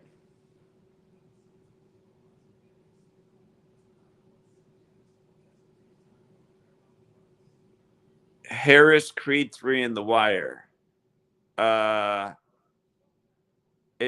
Is he in Creed 3? I don't know what Harris is. I know he was in The Wire. I haven't seen the Creed movies. But yeah, it's just, I mean, for anyone to even go to John Wick 4, it's like if you go buy a ticket to that movie and you're aware of this, that makes you a bad person. That money should not raise $1. No, or nobody from this community should give $1 to that film. I mean, and this how they report. You know what else annoys me is just, dead from natural causes. It's like, oh, really? Found dead in his home from natural causes the week before the film comes out. But then what always annoys me is how, like, the family comes out the next day, or the wife comes out. The wife's statement in the news was he didn't deserve to die this young. Like, what does that even mean? He didn't deserve to die this young. It's like, do you know something about his death? Is there something you know about his death? He didn't deserve to die this young. And I mean, that's the thing. That's the sad thing about this world where money rules this world. A wife might sell you out if there's enough payola. Maybe the marriage went stale. Maybe he had an affair back in the day. She's still bitter about that. Her chance of revenge. I mean, you just don't know. But you think the family would be for the guy that's trying to come in the stream right now. I'm sorry, I'm only letting people on today that have their camera on, just because if you weren't here earlier, I had to cancel the stream and redo it because somebody came on here and just had the camera on their lower region as a way of getting the stream, censored and my channel suspended. So due to that happening earlier, I can only take people who come on with the camera today. Or if they're people I recognize from the chat and know. So I don't recognize you.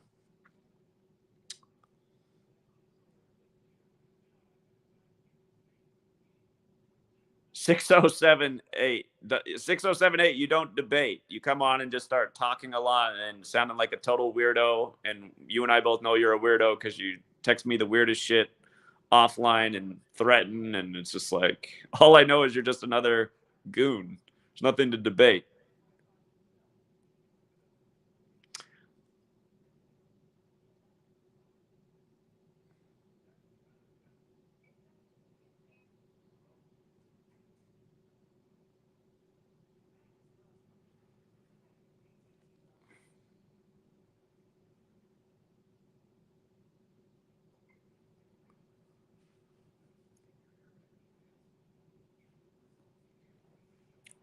All right, I think Game's coming back here in just a minute, so we can get back to talking about the rigging.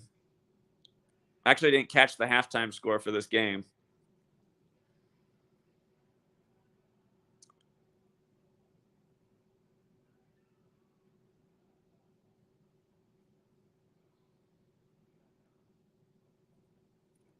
I'm not familiar with. I think I've heard that name, but I'm not familiar with the work of Brian Toohey. But the name sounds familiar. Yeah, I have a post on the dead South African rapper. That was last weekend's news.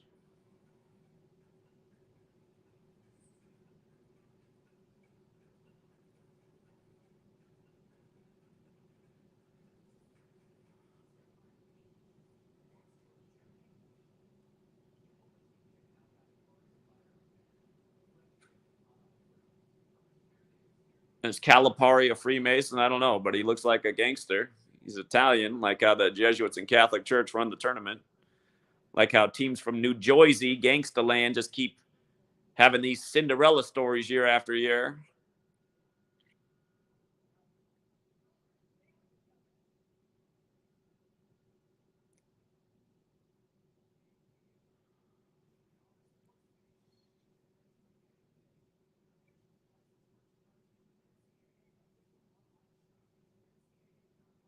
Rick Pitino. Yeah, he's another one.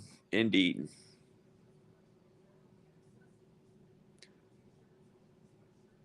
All right, Lucky, come on and expose me.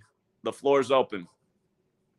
If you put a Lucky on, I'll give you the benefit of the doubt and assume that you're not going to film inside your underwear for us today.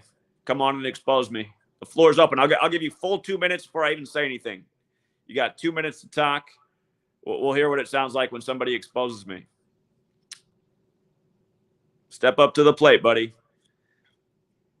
Talk is cheap in the comments section. Come to the arena.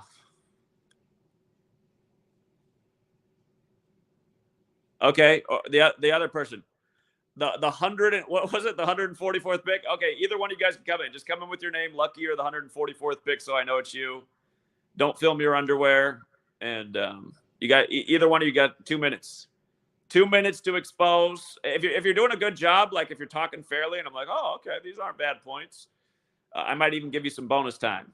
So be like a football match. Come on. Now we got 2 of them in here. Let's hear if they can bring it.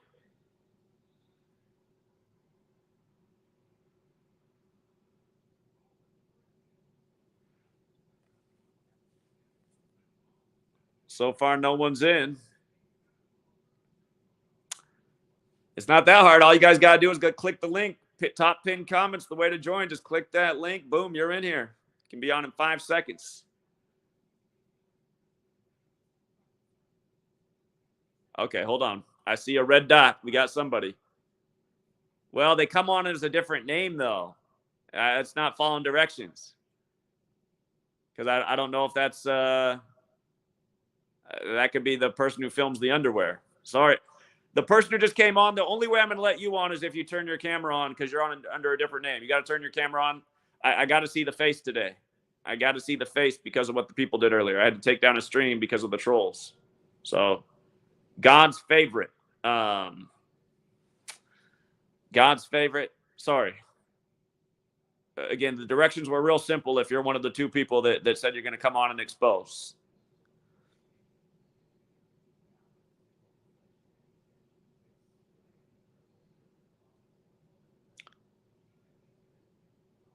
Okay, again, Lance Riddick's death. I just covered it 5 seconds ago, but just to add on things that I didn't cover, again, he died at age 60 and 82 days before his upcoming birthday, or you could say a span of 83 days. But with regards to 60 and 82, again, he's from Maryland. Terrapins equals 60. Maryland Terrapins equals 82. His death right after Maryland's win. And with regards to the span of 83 days, that's the murder number, like Murder by Numbers in 1983, the song. The film John Wick 4 comes out on the 83rd day of the year. 4 is the number of death. And like I said, he's from Baltimore. He made his name in The Wire set in Baltimore. He died 95 weeks after the original planned release of the film at 60 when The Wire ran 60 episodes. The second planned release date of the film, May 27th.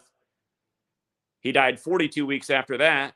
And again, at age 60, that 42 and 60 are the numbers, connected to the N-word that we've seen a lot in ritualistic black death and ritualistic black shaming. So, all right. So the guys who are talking big noise in the chat, no shows. Amazing.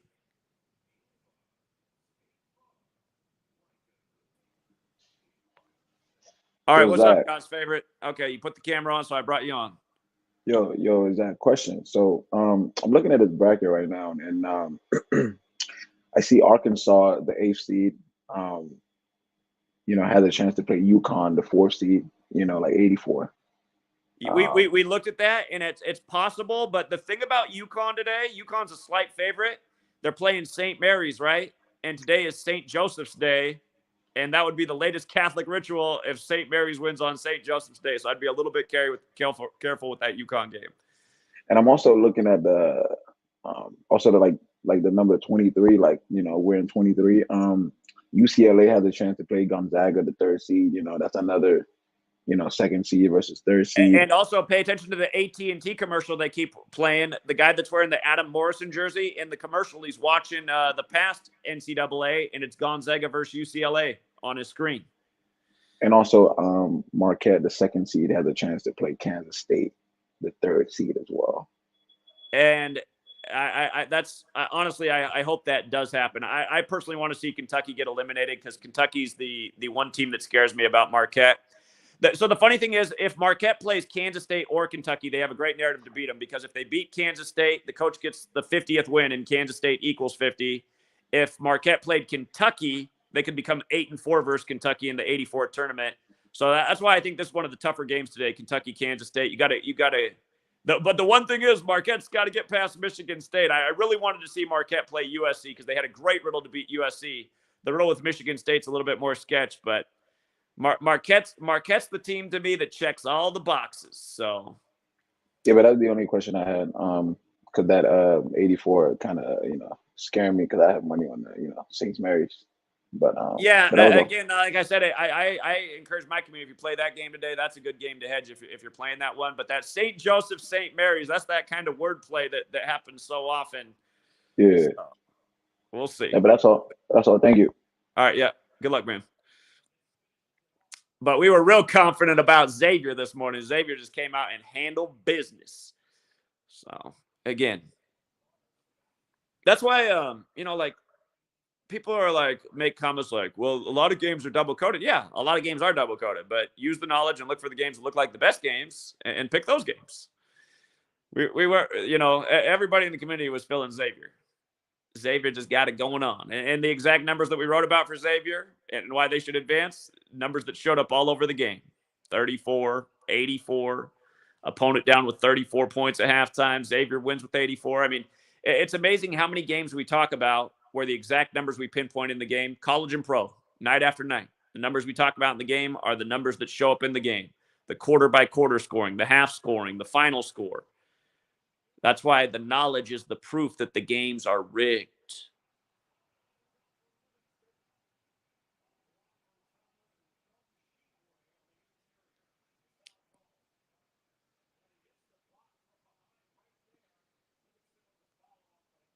All right, so no shows from the trolls. Big comments in the chat.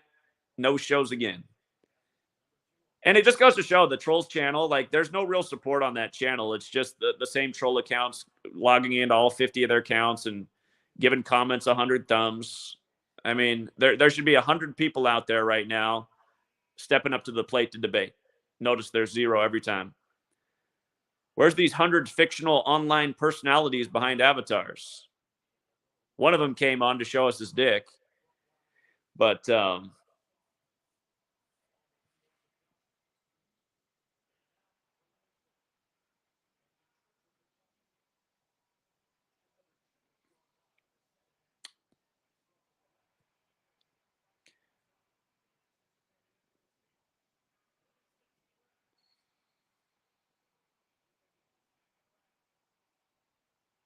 What was the score at the half of the Kentucky-Kansas State game? I can't minimize the screen because it stops the stream. Can somebody tell me what the score was at Kentucky-Kansas State? I wasn't paying attention what it was at halftime. The score was...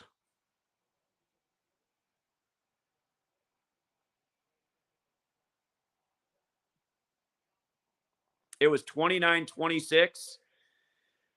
Okay, Kentucky equals 29 in the most pure. Who was winning at the half? Was it Kentucky or Kansas State that was up? It was Kansas State, wasn't it? I think Kansas State was winning. I think I remember that Kansas State was winning, though. Oh, it was Kentucky that was up? Oh, Kansas State was up. Kentucky was down. Yeah, that's tricky right there. I can't think off the top of my head if either school has a connection to 55, but I know Kentucky is definitely 29 in the most pure. And so often, if there is, more often than not, if there is a score that's pointing to one of the schools, that school often does win the game. And again, this is the one game today that won't shock me either way who wins. But I got to admit, I'd like to see Kentucky go down. They make me a little bit nervous, especially after finding out about that sister Gene pick. Then again, there's a lot of money to be made on a Kentucky team. So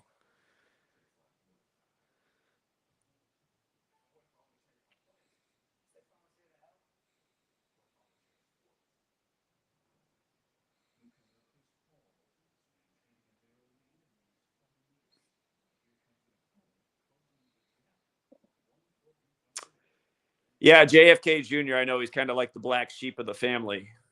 So.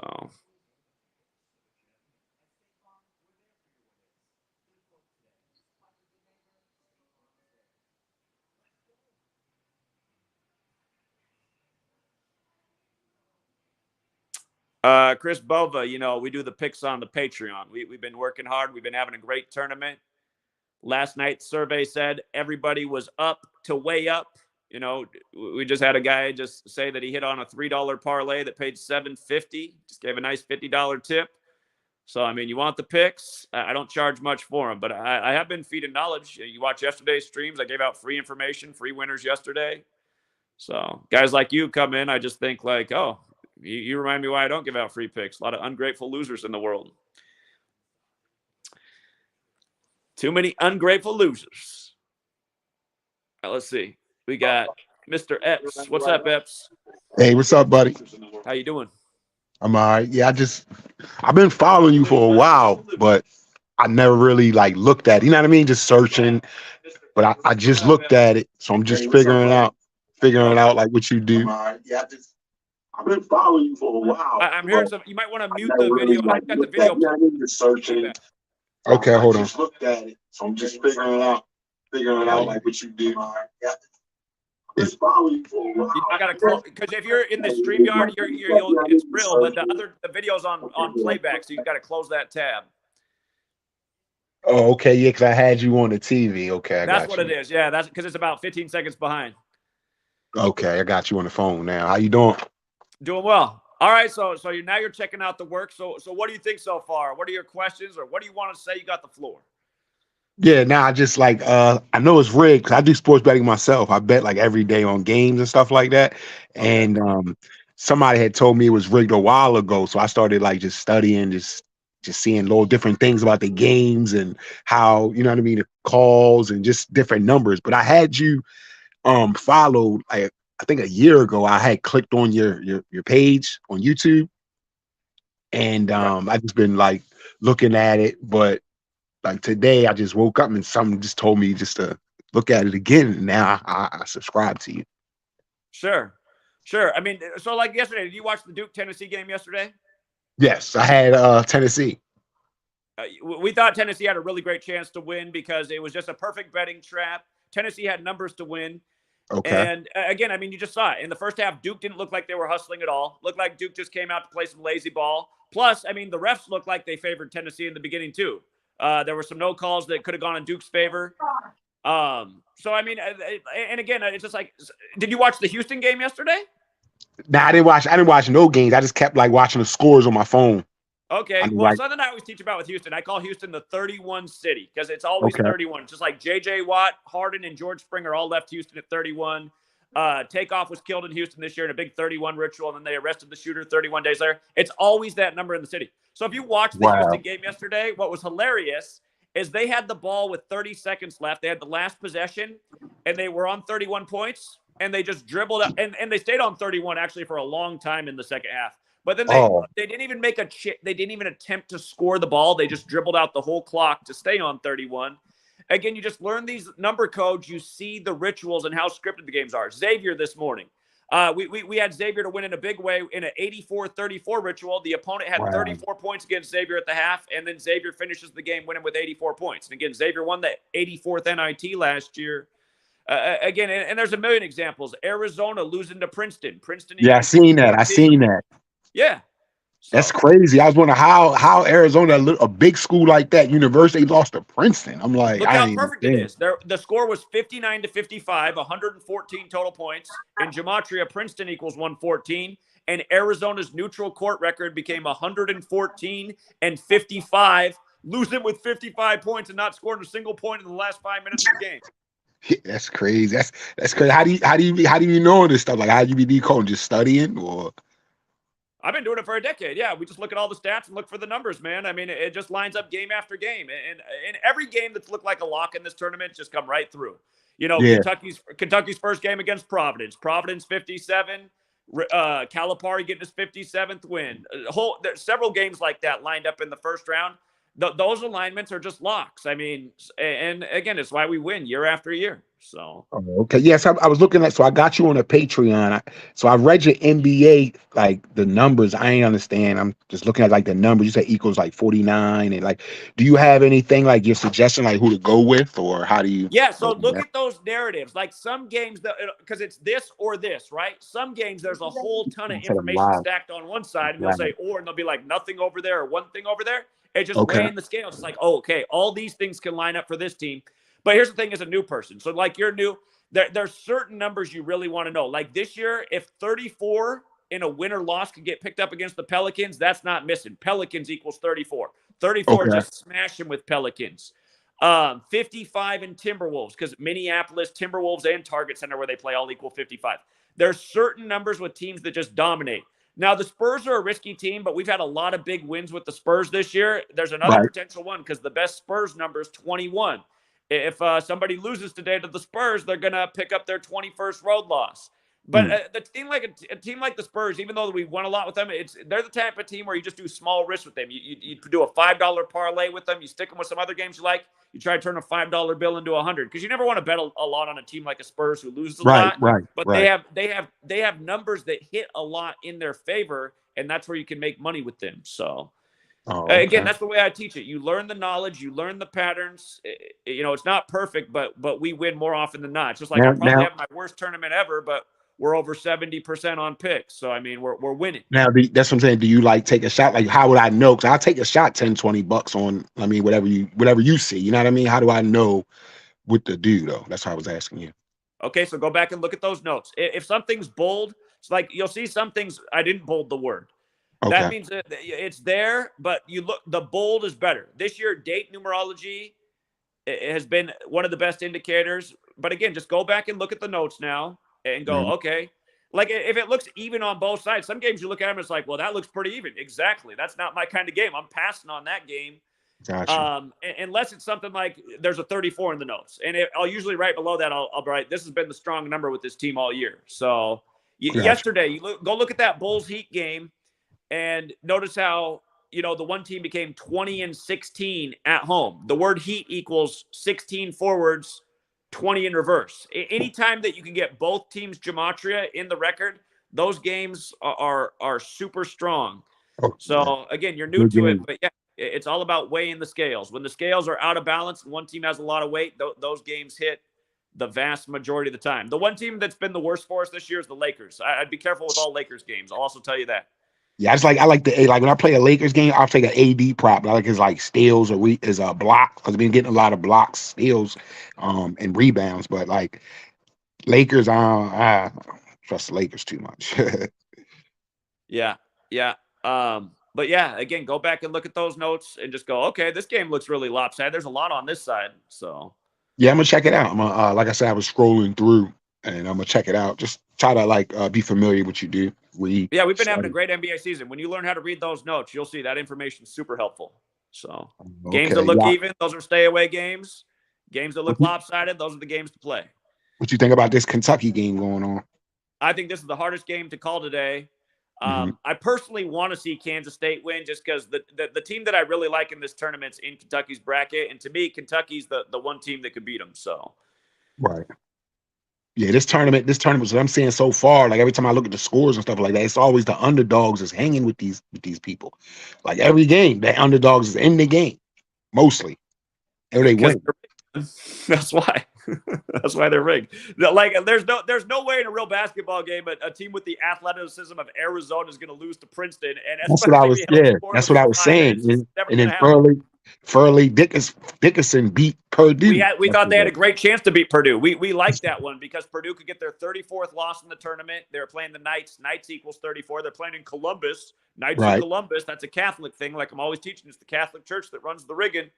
But we thought they had a real chance to beat. And the other thing that we pointed out that was funny about that game, we knew there was something special that game because those teams had only played one time in history, and it was on the exact same day 35 years earlier. March 17th.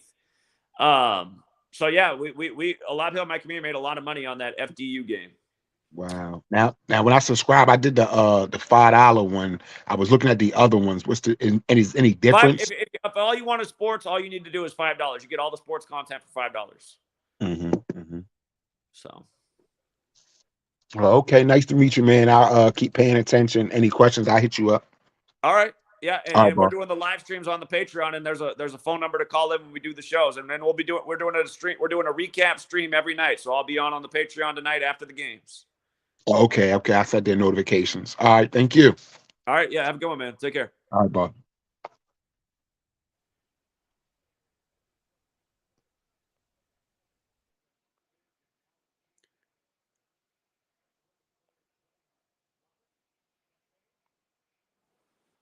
All right, new and learning. But yeah, for some people, they understand the notes right away. I mean, it really is intuitive. It's laying out where the numbers are and looking at what teams have the strongest read. So, and again, a lot of times, like at the beginning of the season, I was doing a lot shorter notes. At the beginning of the season, you can keep things a lot more simple. As the season goes on, there's more stuff you have to really start considering: the division records, the conference records. So. But yeah, this Kentucky-Kansas, we thought this one was going to be tight. It's a battle, 39 apiece. Battle of the Wildcats. Both teams are the Wildcats.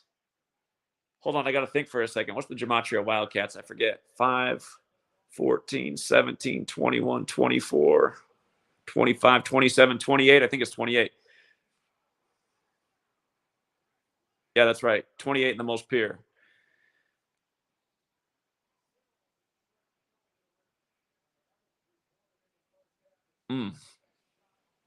Yeah, just like Kentucky going down last year to St. Peter's Peacocks. That St. Peter's team was so small, so small, and they won all the way through Peacock Day. Their last win on Peacock Day. 2 years in a row, the New Jersey teams, the Cinderella stories.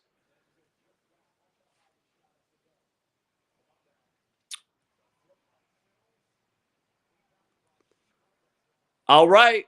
Still no trolls have stepped up to the plate. Again, trolls just lurk in the comments. It's like it was an arena. They only filled the coward section.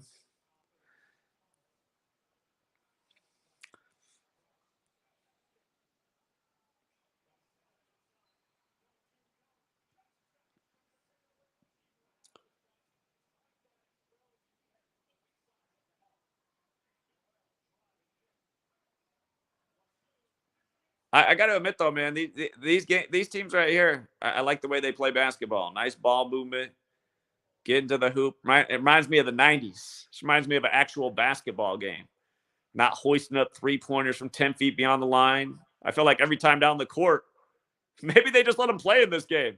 Maybe this is the first real game of the tournament.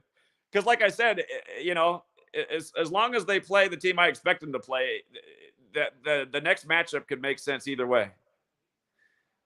But this game looks like a legit game. Ooh, did they call that? Yeah, 3 shots, huh? All right, Keith exposed. Keith exposed. Come on, man. You got 2 minutes. 2 minutes to come on and I guess explain how I'm a Mossad agent.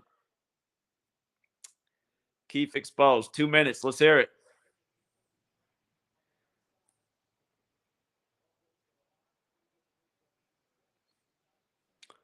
Hold on. We did get a red light. But I don't think it's them. It's somebody who put out their face. What's up, Evan? Hey, Zach. Yeah, how you doing? Hey, Zach. Really enjoy the content. Appreciate it, man. What's going on today? Hey, Zach. Oh, you might want to mute your video. Okay. Though. We're getting feedback. Yeah. I'm just looking on my phone now. I don't know. I'm not even sure what to ask, but big fan of yours, and I like tweet out what you post and stuff, and I don't know. What do you think they're gonna do as far as like the scripture for this NCAA basketball tournament? Well, again, if there's a Jesuit school that sounds a lot like what the big focus of the world is right now, Marquette and Marquette.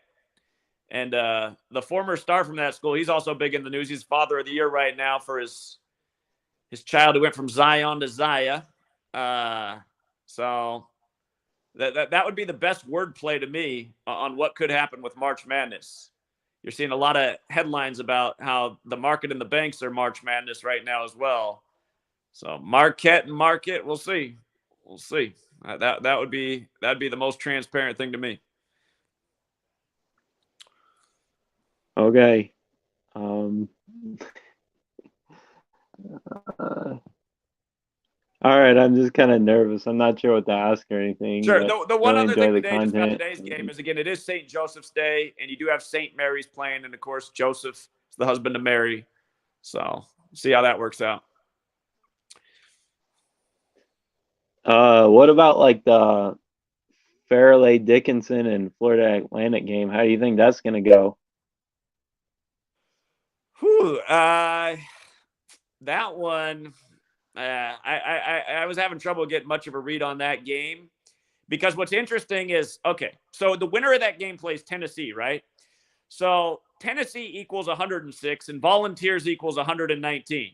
If Fairleigh Dickinson upset again, their school name equals 106, and they are in the bracket with Marquette, who's in their 106th season, and their nickname's the Golden Eagles, which is 106. There's a potential big 106 theme in that bracket, but it's tricky because in a way they both have the numbers to face Tennessee. So I'm not crazy about that game. It kind of feels like they're baiting people to bet on another Fairleigh Dickinson upset because you think that Vegas would have gave them some more respect after upsetting Purdue, but they made them a 15-point underdog against Florida Atlantic. So my personal advice for that game was, they might be worth $1 parlay, try to turn $1 into $20-$30, but I wouldn't risk too much more on them. So one thing that is interesting about that school, though, they are also in New Jersey and in the same area code as St. Peter's, who was the big Cinderella story last year, which is the 201 area code. Last year we had a lot of confidence in St. Peter's because the way it lined up, we saw how they could play through Peacock Day, and they did. Got the last win of the year on Peacock Day. But, yeah, we'll find out.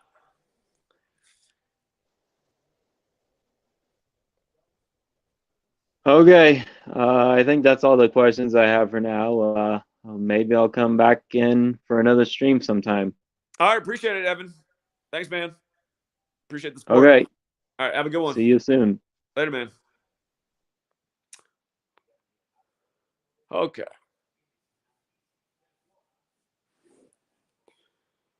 Okay. Man, I wait for the day that we get a good debate. I mean, in the last 6 months of trying to get a debate, I think like the best contestant, and it wasn't a real great one, but they came on and presented the argument that it wasn't the Jesuits. It was someone trying to frame the Jesuits. That's why in the 16th century, after the Jesuits are created, they synced up the language with the Jesuits and the Pope to make the Jesuits and Pope look bad. It's like, I don't know, man. It's like, I don't know about that one. Again, we're on a calendar that's named after a Catholic Pope. The English language is credited to a Catholic monk. All this goes back to the Catholic Church. It's the Catholic Church that wants to dominate the world. It's the Catholic Church that got this knowledge of letters and numbers and Kabbalah from the Crusades. Seems to me that all the history and what's going on in the world and the power and where it's at, it seems to all point back to them. They seem to be the only ones that could have done it, But yeah, sadly, in the last 6 months of just having these endless streams trying to get somebody to come in here and have a debate about anything, that was maybe the best presentation, and it wasn't a very good one. I don't think anyone was convinced by that argument.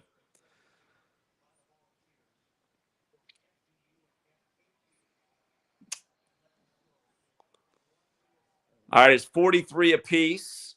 And am I tripping, or does Kentucky equal 43 when you run it in reverse? Shout out to Daria. She said, I hardly bet, but keep up the great work, Zach. Thanks again, Daria. I appreciate it. Daria is super generous. Thank you for always being so super generous, Daria. But you're way past your quota. I always say, no more from Daria, but she just keeps coming with more.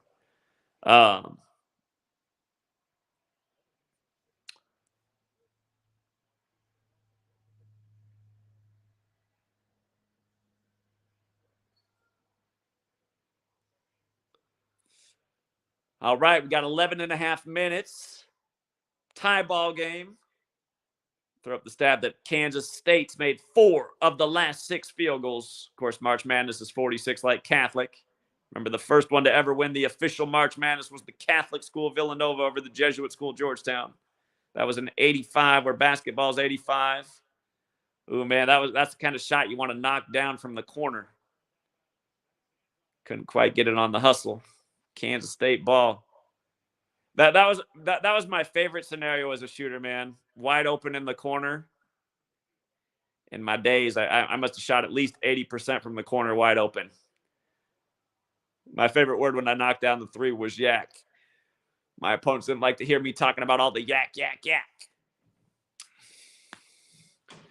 You got to give the 3-letter word after you make the 3-pointer that rhymes with Zach. By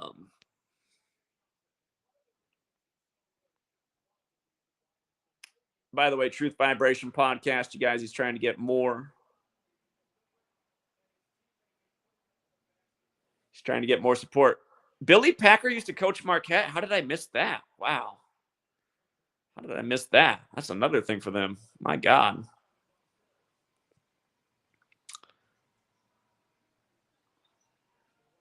I like Kansas State's point guard a lot. They didn't even try to defend him right there. Kansas State got a true point guard. I have not come out with my new book yet. I should have came out with it over a year ago. It was pretty good back then. I felt like if I put out another book and it didn't sell well again, it would just be too discouraging. Not really the right attitude, but that's why it still hasn't come out. Yeah, for anyone who wants to join the chat, again, top pinned comment is the link to join.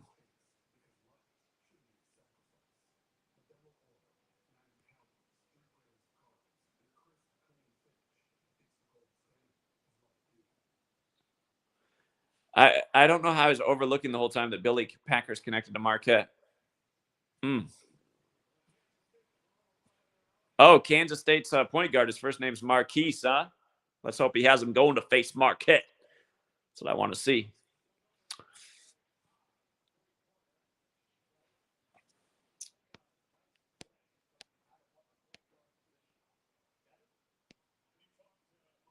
Kentucky lost in the national championship exactly 57 years ago today. Great research. Kentucky Wildcats 57. And the other thing is the year that Marquette won the championship in 77, I think it was they went through Kansas State that year, if I'm not mistaken. Shout out to Love to Wager, who had that research. Who's disappointed he's only up $200.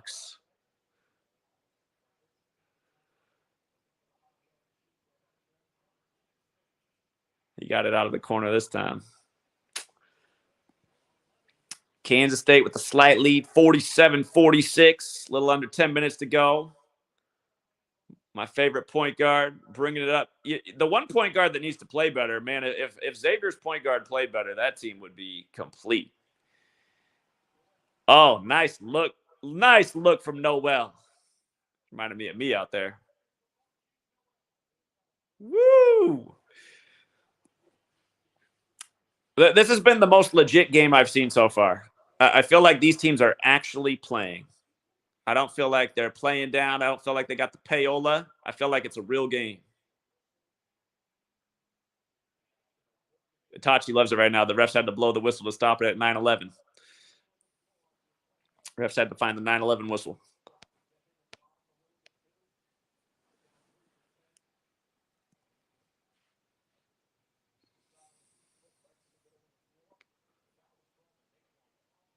Oh, we're shooting 1-1 with 11 seconds and 9 minutes.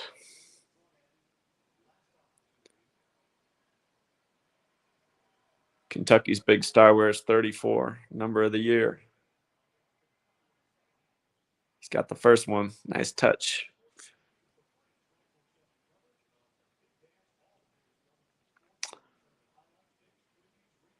Well, the 1 seeds that are out, everyone thought Purdue was the weakest 1 seed. No one thought they were going very far. they're out. Kansas, we knew Kansas was dead against Arkansas. My whole community, I let them know about 10,000 different times in 10,000 different ways that it looked like Kansas was not getting past Arkansas. And that leaves the remaining number ones are Houston, who could potentially play in their own city. And let me think. Who's the other number one? Having a brain freeze right now. Who is that other number one? Oh, Alabama. Alabama's the other number one. And they're actually the 1-1. They're actually the top-ranked team in college basketball, Alabama. If Alabama wins this year, the one thing they got going is the coach could stay on 84 losses. He's on 84 losses for his career in the 84 tournament. But what would be hilarious is if they win, it's all about Nick Saban. It's actually about Nick Saban, the football coach. Nick Saban's 71 years old. March Madness is 71. And there's 22 men on the football field, and basketball equals 22. And the championship's exactly 22 weeks after his 71st birthday. He's got that Halloween birthday, Nick Saban. Back up on top. How many lead changes have there been in this game? There must have been 1,000 lead changes in this game.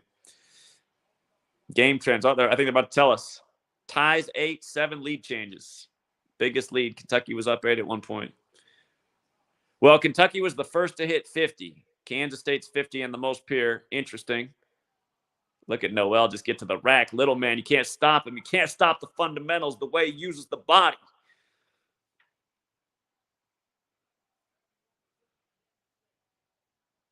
It would be nice if sports were real, man. If they weren't rigged and just, so far, I mean, but still, a game like this can totally end up being rigged. All it'll take was some terrible calls from the ref at the end. I don't know about that call, though. I don't know about that call. Is he hurt or is he mad about the call?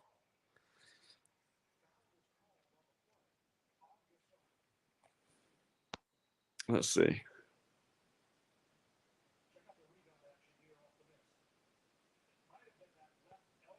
Yeah, it's almost baseball time. Somebody likes the Marlins, huh? Whoops. Bammy. Yeah, I got to make it out to D.C., no doubt about it.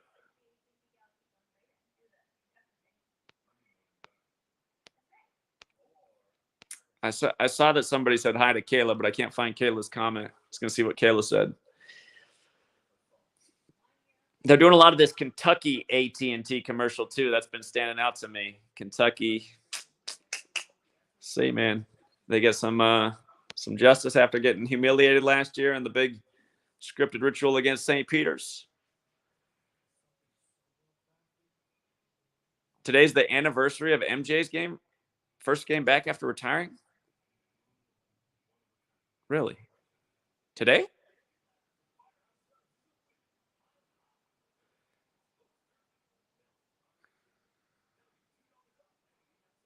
Yeah, Kentucky Wildcats have the 2-0-1. So do Missouri Tigers. That didn't work out for them yesterday. Princeton got their 23rd win of the year in 23. Again, Princeton got to 23-8 yesterday. Interesting numbers when you know gematria, because Michael Jordan equals 238. Kobe born on 23-8. And again, Princeton is in New Jersey, but not too far from Philly. Of course, Kobe's from Philly, and Jordan played his last game in Philly, a game that was perfectly synced with Kobe's retirement.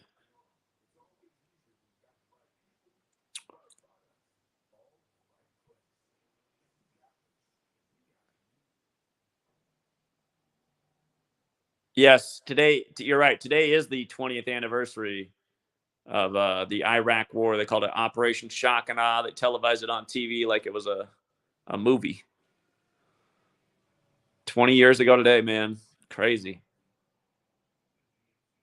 I was 19 years old. All right, let's see who's in the building.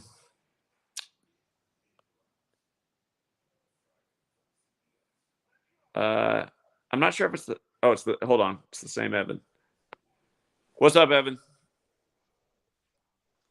Hey, so what do you think needs to happen to get people to like retweet your content more often? Because I see like a lot of people like your stuff, but like people don't like retweet your stuff and share it that often sometimes. It's just really weird. Yeah, I don't know, man. I think it's because a lot of people don't like getting ridicule from the other people that follow their Twitter, and a lot of people don't like Gematria, which is it's weird. It's weird that people still don't like Gematria because I mean it proves itself in spades day after day. But yeah, I asked the same question. What do I got to do? So That's a good. Yeah, I mean, like, do you tag people more? I mean, yeah, I'm I not good mean, at it's like, come on, people. guys, out there in the community. Something I get confused about with Twitter Like is you like gotta it'll hit the notify retweet button you. more and like stuff. I'm not real good on Twitter. It'll What? notify you of comments, but then you'll click on the comment, but then you can't see what they're replying to. So a lot of times it's like, what's this comment about? I can't even see what they're responding to. I don't know why Twitter's set up that way. I feel like if you get notified about somebody's response, it should show what they're responding to. So Yeah, yeah. but yeah, for people who are out there on Twitter, I am on Twitter. It's at Free to Find Truth. And yeah, I do wish more people would reshare the content. So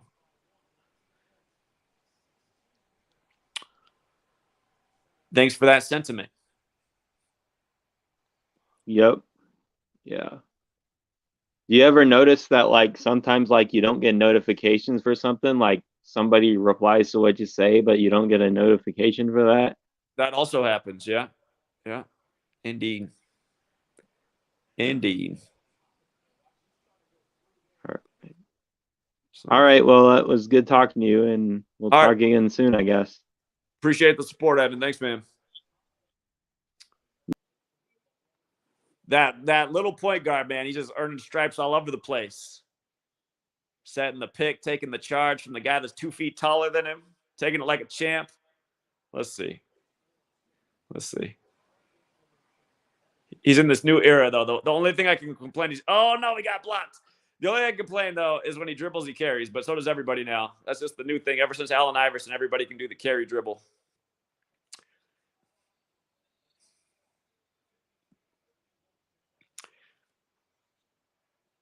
They might as well just eliminate carry from the rule book because it's the only time they really bring out the call is when they got to rig it for the other team. It's like, oh, now somebody's going to call. Oh, my God, that was ugly. Got to get the rebound, but what an ugly shot. The the college 3-point is too close to shoot that ugly of a shot as a Division I athlete. There's no way your ball should end up in the corner of the rim of the backboard. I'm sorry. You're a Division I player. No shot should be that ugly. Oh, my God, little man. Making it rain going Steph Curry distance.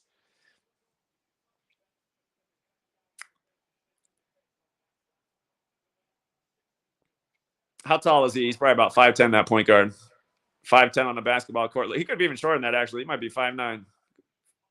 But on 5'10" on a basketball court with these guys, with these Giants, looks small. Oh, come on with that call. They might want Kentucky to win. But yeah, exactly. Show me the replay of that. That looked like a clean pick right there. Seems like Kentucky's getting the better end of the calls from the refs here down the stretch. Yeah, I don't see anything there. That looked like a nice defensive play. Oh, well, maybe from that angle, maybe it was a foul. Okay, from that angle, maybe it was a foul. That's the thing. Sometimes you got to see it from the right angle. Looked like you might have got the wrist there. Those kind of calls, though, they want the other team to win. That's a no call. That's a no call. That's where the reffing inconsistency comes in when they want a certain team on one side.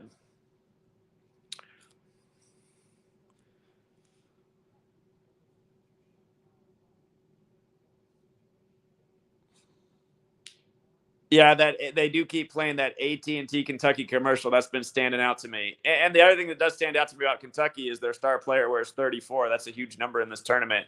Again, Billy Packer died after calling 34 tournaments. The first ever tournament he called was 75. That year, UCLA beat Kentucky. So Kentucky was involved in the first championship that Billy Packer was a part of. Nice look. This game is just a battle.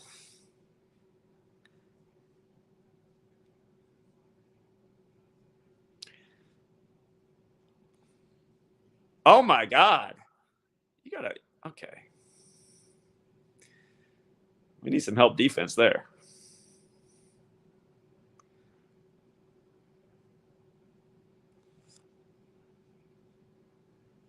You got to love that. You got to love that. His 19th points on the 19th on his 8th make.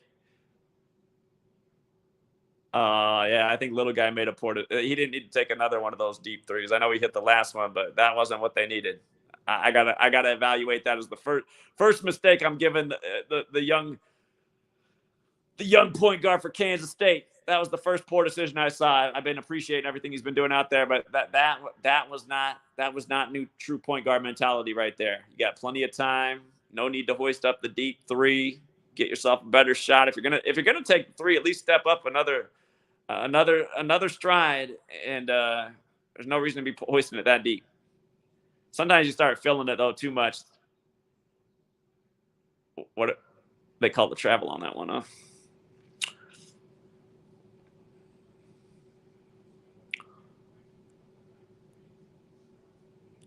Look, they love to go to the devastated fans. You can tell it's like, who are these cameramen that are just waiting for the maybe they're just picking up at the lines who the most animated fans are. They're like, I know I'm going to get them on the right shot in one of these moments. Out to the devastated Kentucky fan on the call. Uh-oh. Woo, too much dribbling around, man. Just pass the ball. Oh, he couldn't finish it. He wanted the call. He said, where's my call at? But really, you just got to finish that one when you're in there as a big man.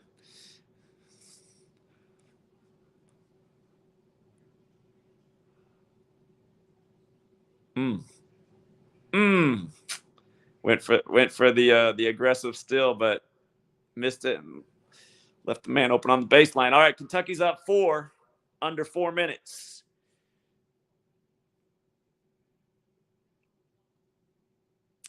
This is the time you really need a bucket right here. You don't want to let them start pulling away. Getting down to crunch time here. How will Kansas State? Oh, he's going for another deep three. He got it, though. Oh, my God. This guy. I love it, man. Smallest guy on the cart, but biggest warrior out there. Oh, was it off him? It was off him. It was off him. He does remind me of Damon Stoudemire. Indeed, he does. Damon Stoudemire from Portland, Oregon. I used to watch Damon play in high school. What's up, Eric? I just had to log back in because I was behind in about 30 seconds. Oh, okay. Okay. I see. You watching the game? Oh, yeah. Okay. Got Kansas State over here. Oh, you're cheering. All right, let's cheer for Kansas State then. Yes, hey, Muggsy Bogues on the paper. That's funny. I was talking about there's no more Muggsy Bogues in the NBA. Huh. Yeah, my biggest concern. I'm cheering for Kansas State too personally. My biggest concern was that Kentucky. There were 29 points for the leading score at the half, and that is a Kentucky number. So let's hope that's not the winning clue.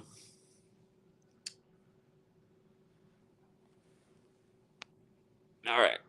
What happened to Cousin Mar? I thought Cousin Mar was going to come on the show.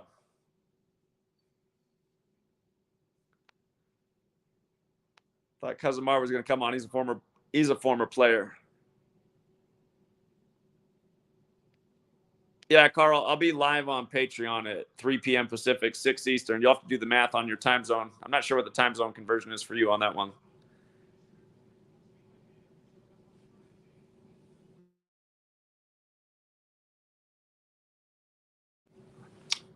Sorry, somebody was just calling on the phone.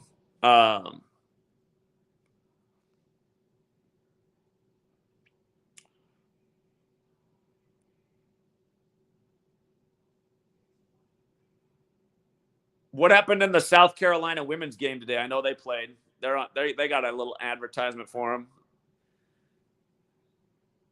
Again, in the post-bathroom bill era, they've been the class of women's basketball. It's no longer UConn. It's the Ladycocks. Signs of the times.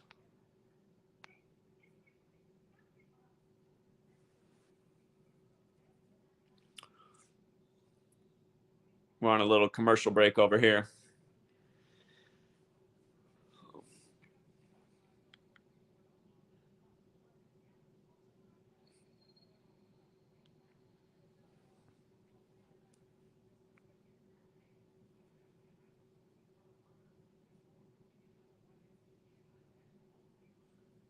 Somebody just sent me a text and said Nino Burgess is the call in tennis today. If anybody wants to look into that, somebody's super confident that Nino Burgess is going places today. So for any of you tennis people out there, I don't know what they just said. They said it's the bet of the day. I just got the text message. The good news is the person. How about that? The guard comparison, 19 points apiece on the 19th. I like the stat.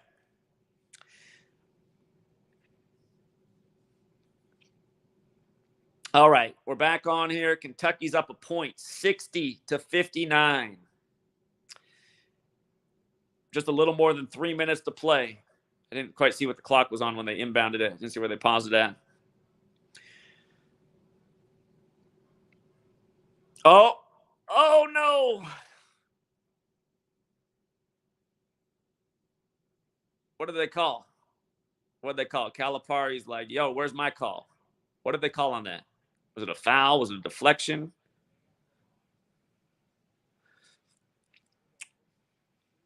I got the volume too low to hear what happened. Oh, it looks like he's going to the stripe for some he's in the double bonus, so I guess he's shooting two. For some reason on my screen, they're not showing what Kansas State's fouls are at. What's Kansas State's fouls right now? They must have called him. Oh, yeah. He got some body down low, but okay. I guess he's at the stripe because it's double bonus. Let's see. Is my guy clutch at the line? Knocks down the first one to tie it up, 60 apiece. As someone who used to play point guard, that's my favorite thing to watch in a basketball game. How's the point guard play? He knocks them both down to put them up 61-60. 1 point game, just under 3 minutes. Out of all these games I've watched, the team that had the very worst point guard, he wasn't even a point guard. I was just like, how is this guy? Listen, you're playing for USC. You're playing in Los Angeles, a city that probably has more great basketball players than any city because of its size. You know, more outdoor courts. New York's getting mad right now. New York's like, we got the best players. Okay, New York or LA's probably got the most talented basketball players because of size and culture. And you're playing at USC as the point guard, and you can't even dribble the basketball. I mean, come on. The only thing that I could say about that USC point guard, oh my God, he hit it though. I hate this. Like, what is this? This did not happen back in the day. Steph Curry has made everybody want to shoot a three-pointer from 10 feet behind the line, but he made it. So you can't. Now he's going to come down and do it again. But it's like, do these guys think they're getting bonus points? Maybe they're trying to show off for the league. They're like, put me in the NBA. Woo, the in and out for Kentucky. All right. I'm not gonna lie. If I had to buy a college basketball jersey right now, I'm getting a Noel jersey. Give it to him. Give it to him. What's he gonna do? Oh my God, he's pulling up, but he doesn't. Oh, but they got the rebound. That's the one you want to knock down, though. Damon Stoudemire would have hit that. Damon Stoudemire would not have missed that shot right there. That's what made Damon. Mighty Mouse. Damon's in the same high school class as my sister. Boom, Kansas State. That's what we want to see. That's what we want to see. But it's not over yet. Let's go. There we go. Eric was waiting. There's the nervous. Let's go. You feel it? So we're about to be 2-0 for the day, but I don't want to jinx it. Oh, the prayer 3. That's not what you want to do, but that's what you want when you're Kansas State. For all you young people out there, don't ever take a 3 like that when your team needs points. What are we doing? Fade away to the I thought he was gonna get it. He should have tried to score it because he would have got fouled. He would have been, unless he can't shoot free throws. Maybe that's why he didn't do it. That's what I'm talking about, Kansas State. Yeah, I was really torn on this game, but I stuck with my bracket pick from the beginning. Kansas State 50. Marquette coach can pick up his 50th win, beating Kansas State. And Kansas State, like Eric, I can't remember if I had it before you said it last night or not, Eric, but I think I might have noticed that the year that Marquette won the championship, they went through Kansas State. So that was another reason to think Marquette. Well, I'm going to be nervous about the Marquette game. I got to be honest. I do not like if my Marquette's going down, they're going down today, but let's hope not. Michigan State got some concerning numbers.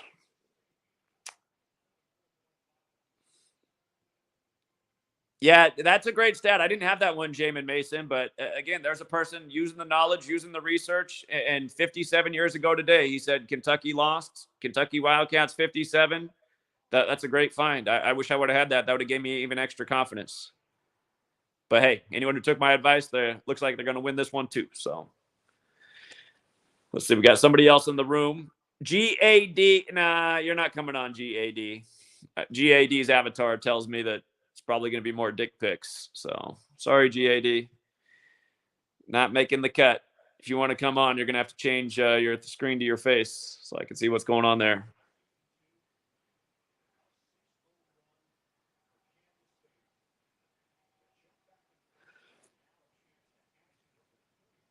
It's funny that Kentucky's on 62 right now. That's John Calipari. John Calipari, 62. They're on 62 neutral court losses. Had to call timeout. We're going back to timeout. 39 seconds left. Kansas State with the ball up 5. Trying to, if they can get to the stripe and even add on any more points, it's pretty much all but over. You got a rare chance at a comeback right now for Kentucky. It'd have to be some missed free throws, 3-pointers, more missed free throws, another big bucket. Another commercial with those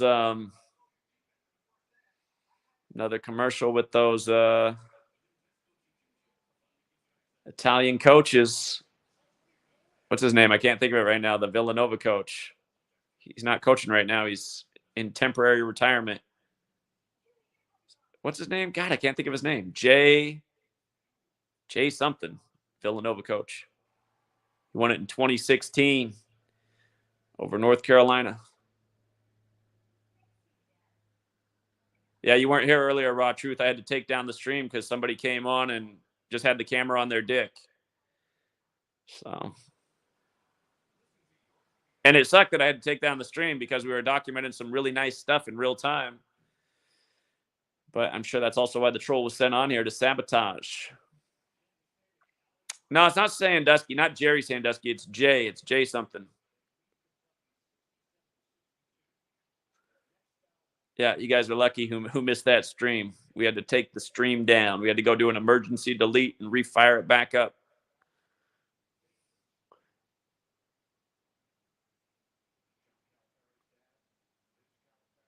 Jay Wright, that's it. Thank you. Jay Wright is that coach's name.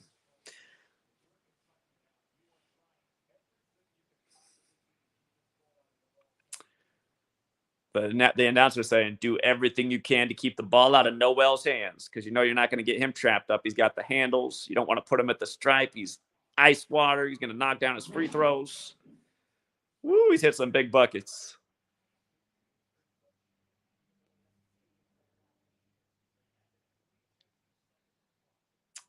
Yeah,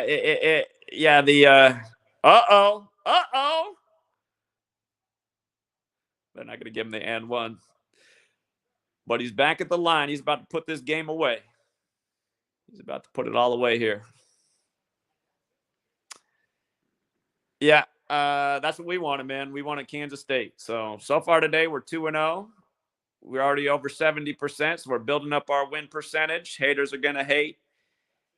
Haters are going to try and take quiet screenshots and make stories that aren't there. Everybody in the community knows my real number one team to win this championship is alive and well and looking better than ever. And by the way, you always got to find the best white player, man. The best white player, again, it's no secret that the basketball, you know, there's great white basketball players, but it just, when it comes to the athleticism, you know, some races just, they got more gifts from God. And there's a reason there's a movie called White Men Can't Jump. There are some white men who can jump. I've known 2 short white guys in my life that could dunk, and they could jump out of the gym, but one of them was part Samoan, but there used to be a player for Arizona State, Kyle Dodd, point guard, and he couldn't shoot a free throw to save his life, but he did win the college slam dunk competition. But again, I mean, Ultimately, the reason black men dominate basketball is because they're more athletic and they can jump out of the gym. I mean, you get on a court with guys that are bigger and can jump way over you. So you're always looking for the great white hope on the basketball court. And so far, what I spotted in this tournament, I like number 11 for Marquette. He's got game. He is a nice player. So, you know who can shoot, man? Xavier's shooting guard can shoot. So he's just knocking them down all over the place. By the way, I saw they're making a new White Men Can't Jump movie. And hold on, I missed the NBA All-Star game, but somebody told me that a white guy won the dunk contest this year in Utah. That's funny because, of course, Utah and Dallas. They try to be like the Duke, Utah, and again Duke in college and Utah and Dallas in the NBA. They try to be the great white team, the great white hope teams. They always got just a disproportionate amount of white players on the court. Luka right now, Luka in Dallas. He's the new Dirk.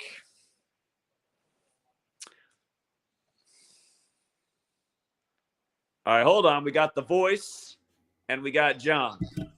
All right, The Voice got in here first. What's up, The Voice? Hey, what's good, Zach? How you doing, man? Doing good. Well, I could be doing a whole lot better. I'm a little mad that the picks that I had yesterday didn't fall through, and I can't. And, you know, of course, gambling's illegal up here. So you gotta be careful up here. Be careful what you talk about. Oh, well, yeah. Well, I mean, you could do it online. You could do Bovada online. But it's still illegal. You got to be careful. Oh, yeah, you're right. You're right. But is Kansas your pick? No, I had Kansas going down yesterday. I told my whole community Kansas was dead yesterday.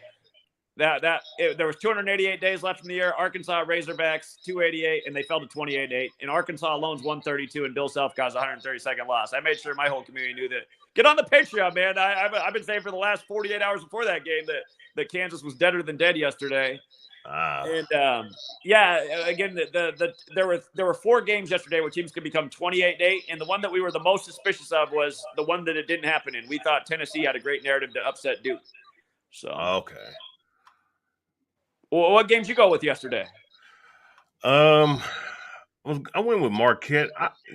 I'm not gonna lie, I went with Marquette. Well, they didn't play yesterday. They play today. Okay, they play today. Okay, so I went with Houston. Houston was it Houston? They got their 33rd win over the Tigers. Right, them. And there was a couple of random games that I saw that I didn't even watch. I was just putting them all in, you know, just to parlay, see what I can get out of it. And one of them got upset yesterday. You took Kansas yesterday, huh? Yeah. I even put it out for free on Twitter. I put it out for free in the morning on YouTube. I said, look for all those 288s. Yeah, man, I need to rescribe on the Patreon. Okay. Yeah. I knew Kansas was dead. As soon as Arkansas advanced, I looked at that. I said, oh, shit, Kansas is gone. Man. So, yeah. But what's hilarious, though, is there's a new video after Kansas got eliminated trying to make me look bad. And it's like, okay, really? You're going to go against me? I had everybody on Arkansas to beat Kansas. But that's what trolls will do. So, man. Yeah. Okay, we got another gentleman in here, too. What's up, John? Man, what's up, brother? How you doing? I'm a big fan of you, bro. I'm on your Patreon and everything. Man, I take war to these people over the stuff that you bring me, man. I really support that. you. We need more people to take war to all of our critics. We got to get this knowledge out there. We got to wake the world Man, up. listen to me, dude. I've been taking it to police officers. I've been playing it in Walmart, blasting it while I walk in shop, dude. And also, I've came across. It's funny because I came across a box and it has a lot of documentaries and CDs and stuff in it that I've been going through, and I believe it would help you out a lot. But I don't know how you are with receiving mail or any information or anything like that. I got a PO box. I got a PO box. And by the way, you guys, I'm going to keep my PO box what it is. I'm going to have it for at least another year because what I did is I renewed it for a year, and for 1 year they'll allow you to forward your PO box to your address. Because the thing is, my PO box is over 50 miles away from where I live now. Okay. But I have a PO box. It's in the description of every video. Man, dude. Okay, I'm gonna check that out because man, I really want to get this to you because I'm sure it can bring us a lot more info to fight with, man. And just everybody out there listening, dude. If y'all really want to put a stop to this bullshit, I mean, bull crap that's going on in this world, man. Like, I don't care if y'all piss off 95% of the people that y'all are around every day, dude. Blast this information in their ears, even if they don't want to hear it, dude. Fight people, argue with them, cuss them out, cut them off, do whatever you got to do to get this information into the world. Because the people that's doing those steps are the ones that's making a big difference. You're gonna sit there and whine and get mad at them, not want to listen to what you have to say, and give up, then it's not even worth you even giving it a try. Because, dude, it's people out here putting their lives on the line, and it's a real serious thing when you're trying to wake the world up and you don't have a lot of people listening to you. Indeed, So, you got to have that warrior mentality. I can hear you have it. Appreciate it. Yes. And I appreciate you, brother. Hopefully next time you're on, I can join you. I have a little bit more information, but I'm gonna check that PO box out because, dude, I got some stuff, man. Well, thank you for what you're doing, and I will get it in the PO box when it comes. I really appreciate it. I got you, brother. Yes, sir. All right, man. Thank you. Take care. Yes, sir. You're welcome. Yeah, exactly. Well said, man. You got to have the warrior mentality. You can't come with the half, the easily, beat down because somebody dismissed what you had to say. And again, you learn how to talk about this the right way. I mean, it can be very convincing. There's not too many people I run into anymore that I share this with where I get like a negative reaction. There might be some people who, they don't follow up with it, but I'm not getting too many negative reactions when I share this information in the flesh with people. So, and I'm getting a lot of people who, when I come back around weeks later, months later, they remember and they ask me. I was in a furniture store back in September at the start of the football season, and I was telling these two guys in there because they had their coffee mugs, and they both had one guy had a Bears mug, and the other guy had a Seahawks mug. I'm up here in Washington State, so you can understand why there's a Seahawks mug. But I said, you guys ready for some football season? They said, oh yeah. And one guy's like, you going for the Hawks? I said, no, not at all. And the other guy said, who's your team then? I said, oh, I don't cheer for any of these. He's like, what? And we just got into a conversation. I started teaching about how the games are rigged. They're listening. They're like, So I come back into the furniture store like 4 months, or not 4 months, but 4 or 5 weeks later, they're like, hey, so what's going on with that? Tell me what happened in this game. And I was like, okay. And then, so again, you tell people the right way, it'll stick in their mind. They will be intrigued.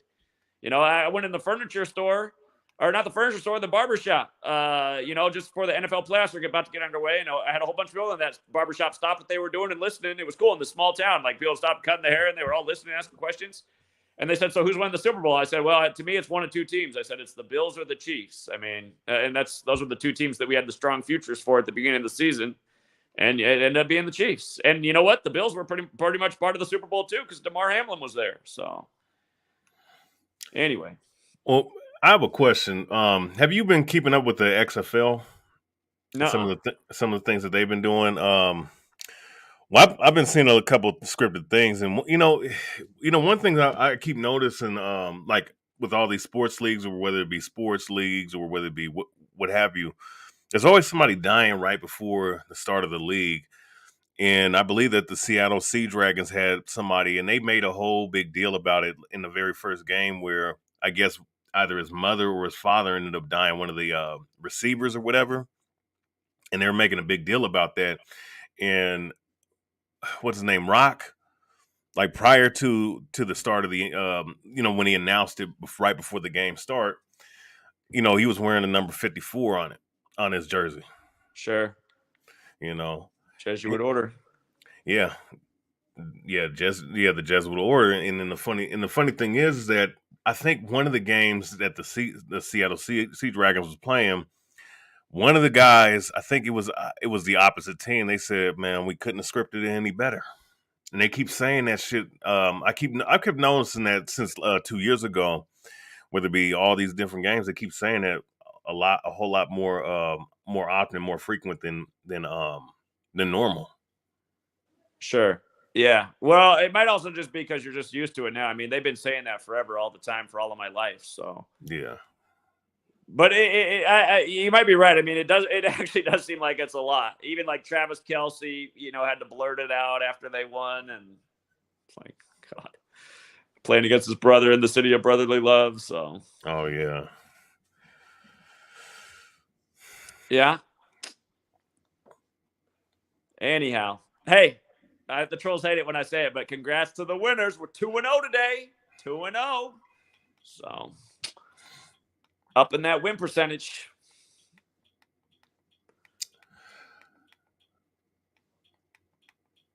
You know what? It's after 2:00 out here. I got to wrap this up because I got a live stream on Patreon. We're doing the investments group, 3 p.m. Pacific, 6 Eastern. Gonna have to miss the game here, but anyway, you want hey, the voice. You want to close us out with any parting words? Oh no. Well, I mean, this work has done a lot of things, man, and exposed a lot of things, and I guess my whole thing is Zach, just because I've been seeing a couple highly emotional people the last couple of weeks on your channel, whether it be that female that came on arguing with you or what have you, different people. Just keep doing what you're doing. People are gonna fade away, whether they're taken away from the from these particular people that are agents or agent provocateurs that are pulling away from the knowledge. Nah, keep doing what you're doing because it's supposed to happen like that. Yeah, and I will. I mean, it's just it's unfortunate that it does happen, but it definitely doesn't discourage me. And sometimes, like you said, just over time, people grow apart, things happen, and you just got to move on. So, yeah, indeed, no problem. Well, I'm out of here. Oh, hey, by the way, I got to look up this website because when I think of this website, I'm thinking like if I had a voice like yours, I could probably make $1 million. There's a website out there. I don't know if you need any money, but there is a website out there that they have little things that they want people to read, and they're looking for people with great reading voices, great sounding voices, people that can mimic voices, and they're paying big money for just like quick reading clips. Like I'm not joking, like $1,000 to read a 20-second audio clip. You got a great voice, so I mean that could be like a website made for you. What's that website? Because I gotta look up the name of the website. I forget what it is right now, but it's out there. Okay, because a lot of people be saying that. Like, I mean, I have my own thing on YouTube. Because I'm an Israelite, teach the Bible and whatnot. But as far as and I do a sports channel as far as boxing is concerned, but I barely touch it. Because I barely have any time. But yeah, a lot of people have been saying like you should do radio and whatnot. And I'm like, okay, Yeah. This doesn't even have to do radio. This is like reading scripts that are really short. And if they choose your voice, they give you a nice fat payday. So, well, I'll figure out what that website is and tell everybody. But it's out there. No doubt, no doubt. All right, Zach, you take it easy. Take it easy to everybody in the chat. Guys, yeah, it's a Patreon group, and it starts at 3 p.m. Pacific, 6 Eastern, and I need to do a little post before we even have that meeting. So anyone who wants to join us in the investments group, we're trying to expand the knowledge and again, just getting the good, smart habits to get ahead in this world. So, with this knowledge, you can in a way treat gambling like investing. And a lot of people, they win in this community and, you got Eric who's having a bad day because he only won 200, but that's not that bad of a day.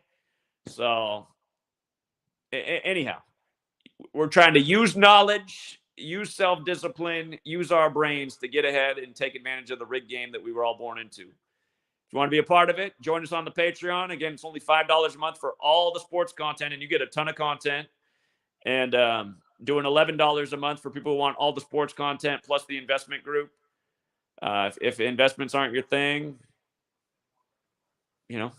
sports group's there. So, Eric, you want to say anything before I sign off? He might have stepped away. He's counting his money. He got what he wanted. All right, guys. Congrats to the winners. Sorry to the trolls. Again, another chance to step up to the plate, but they just didn't have the courage to do it. Yeah, it works for crypto too. I mean, we've shown how it works with crypto. I gave people a really great call on crypto, made a lot of people a lot of money. But personally, I don't want to invest in crypto. I don't want to support where they're taking us. Gematria, the knowledge that connects crypto, the market, the news, sports, the elections, the knowledge to see through it all. And the same reason, because it's so amazing and we're not supposed to be exposing it, that's the same reason we got the 24/7, 365 trolls. All right. Thanks to the mods, doing a great job. Thanks, Charm One. Thanks, everybody. And until next time.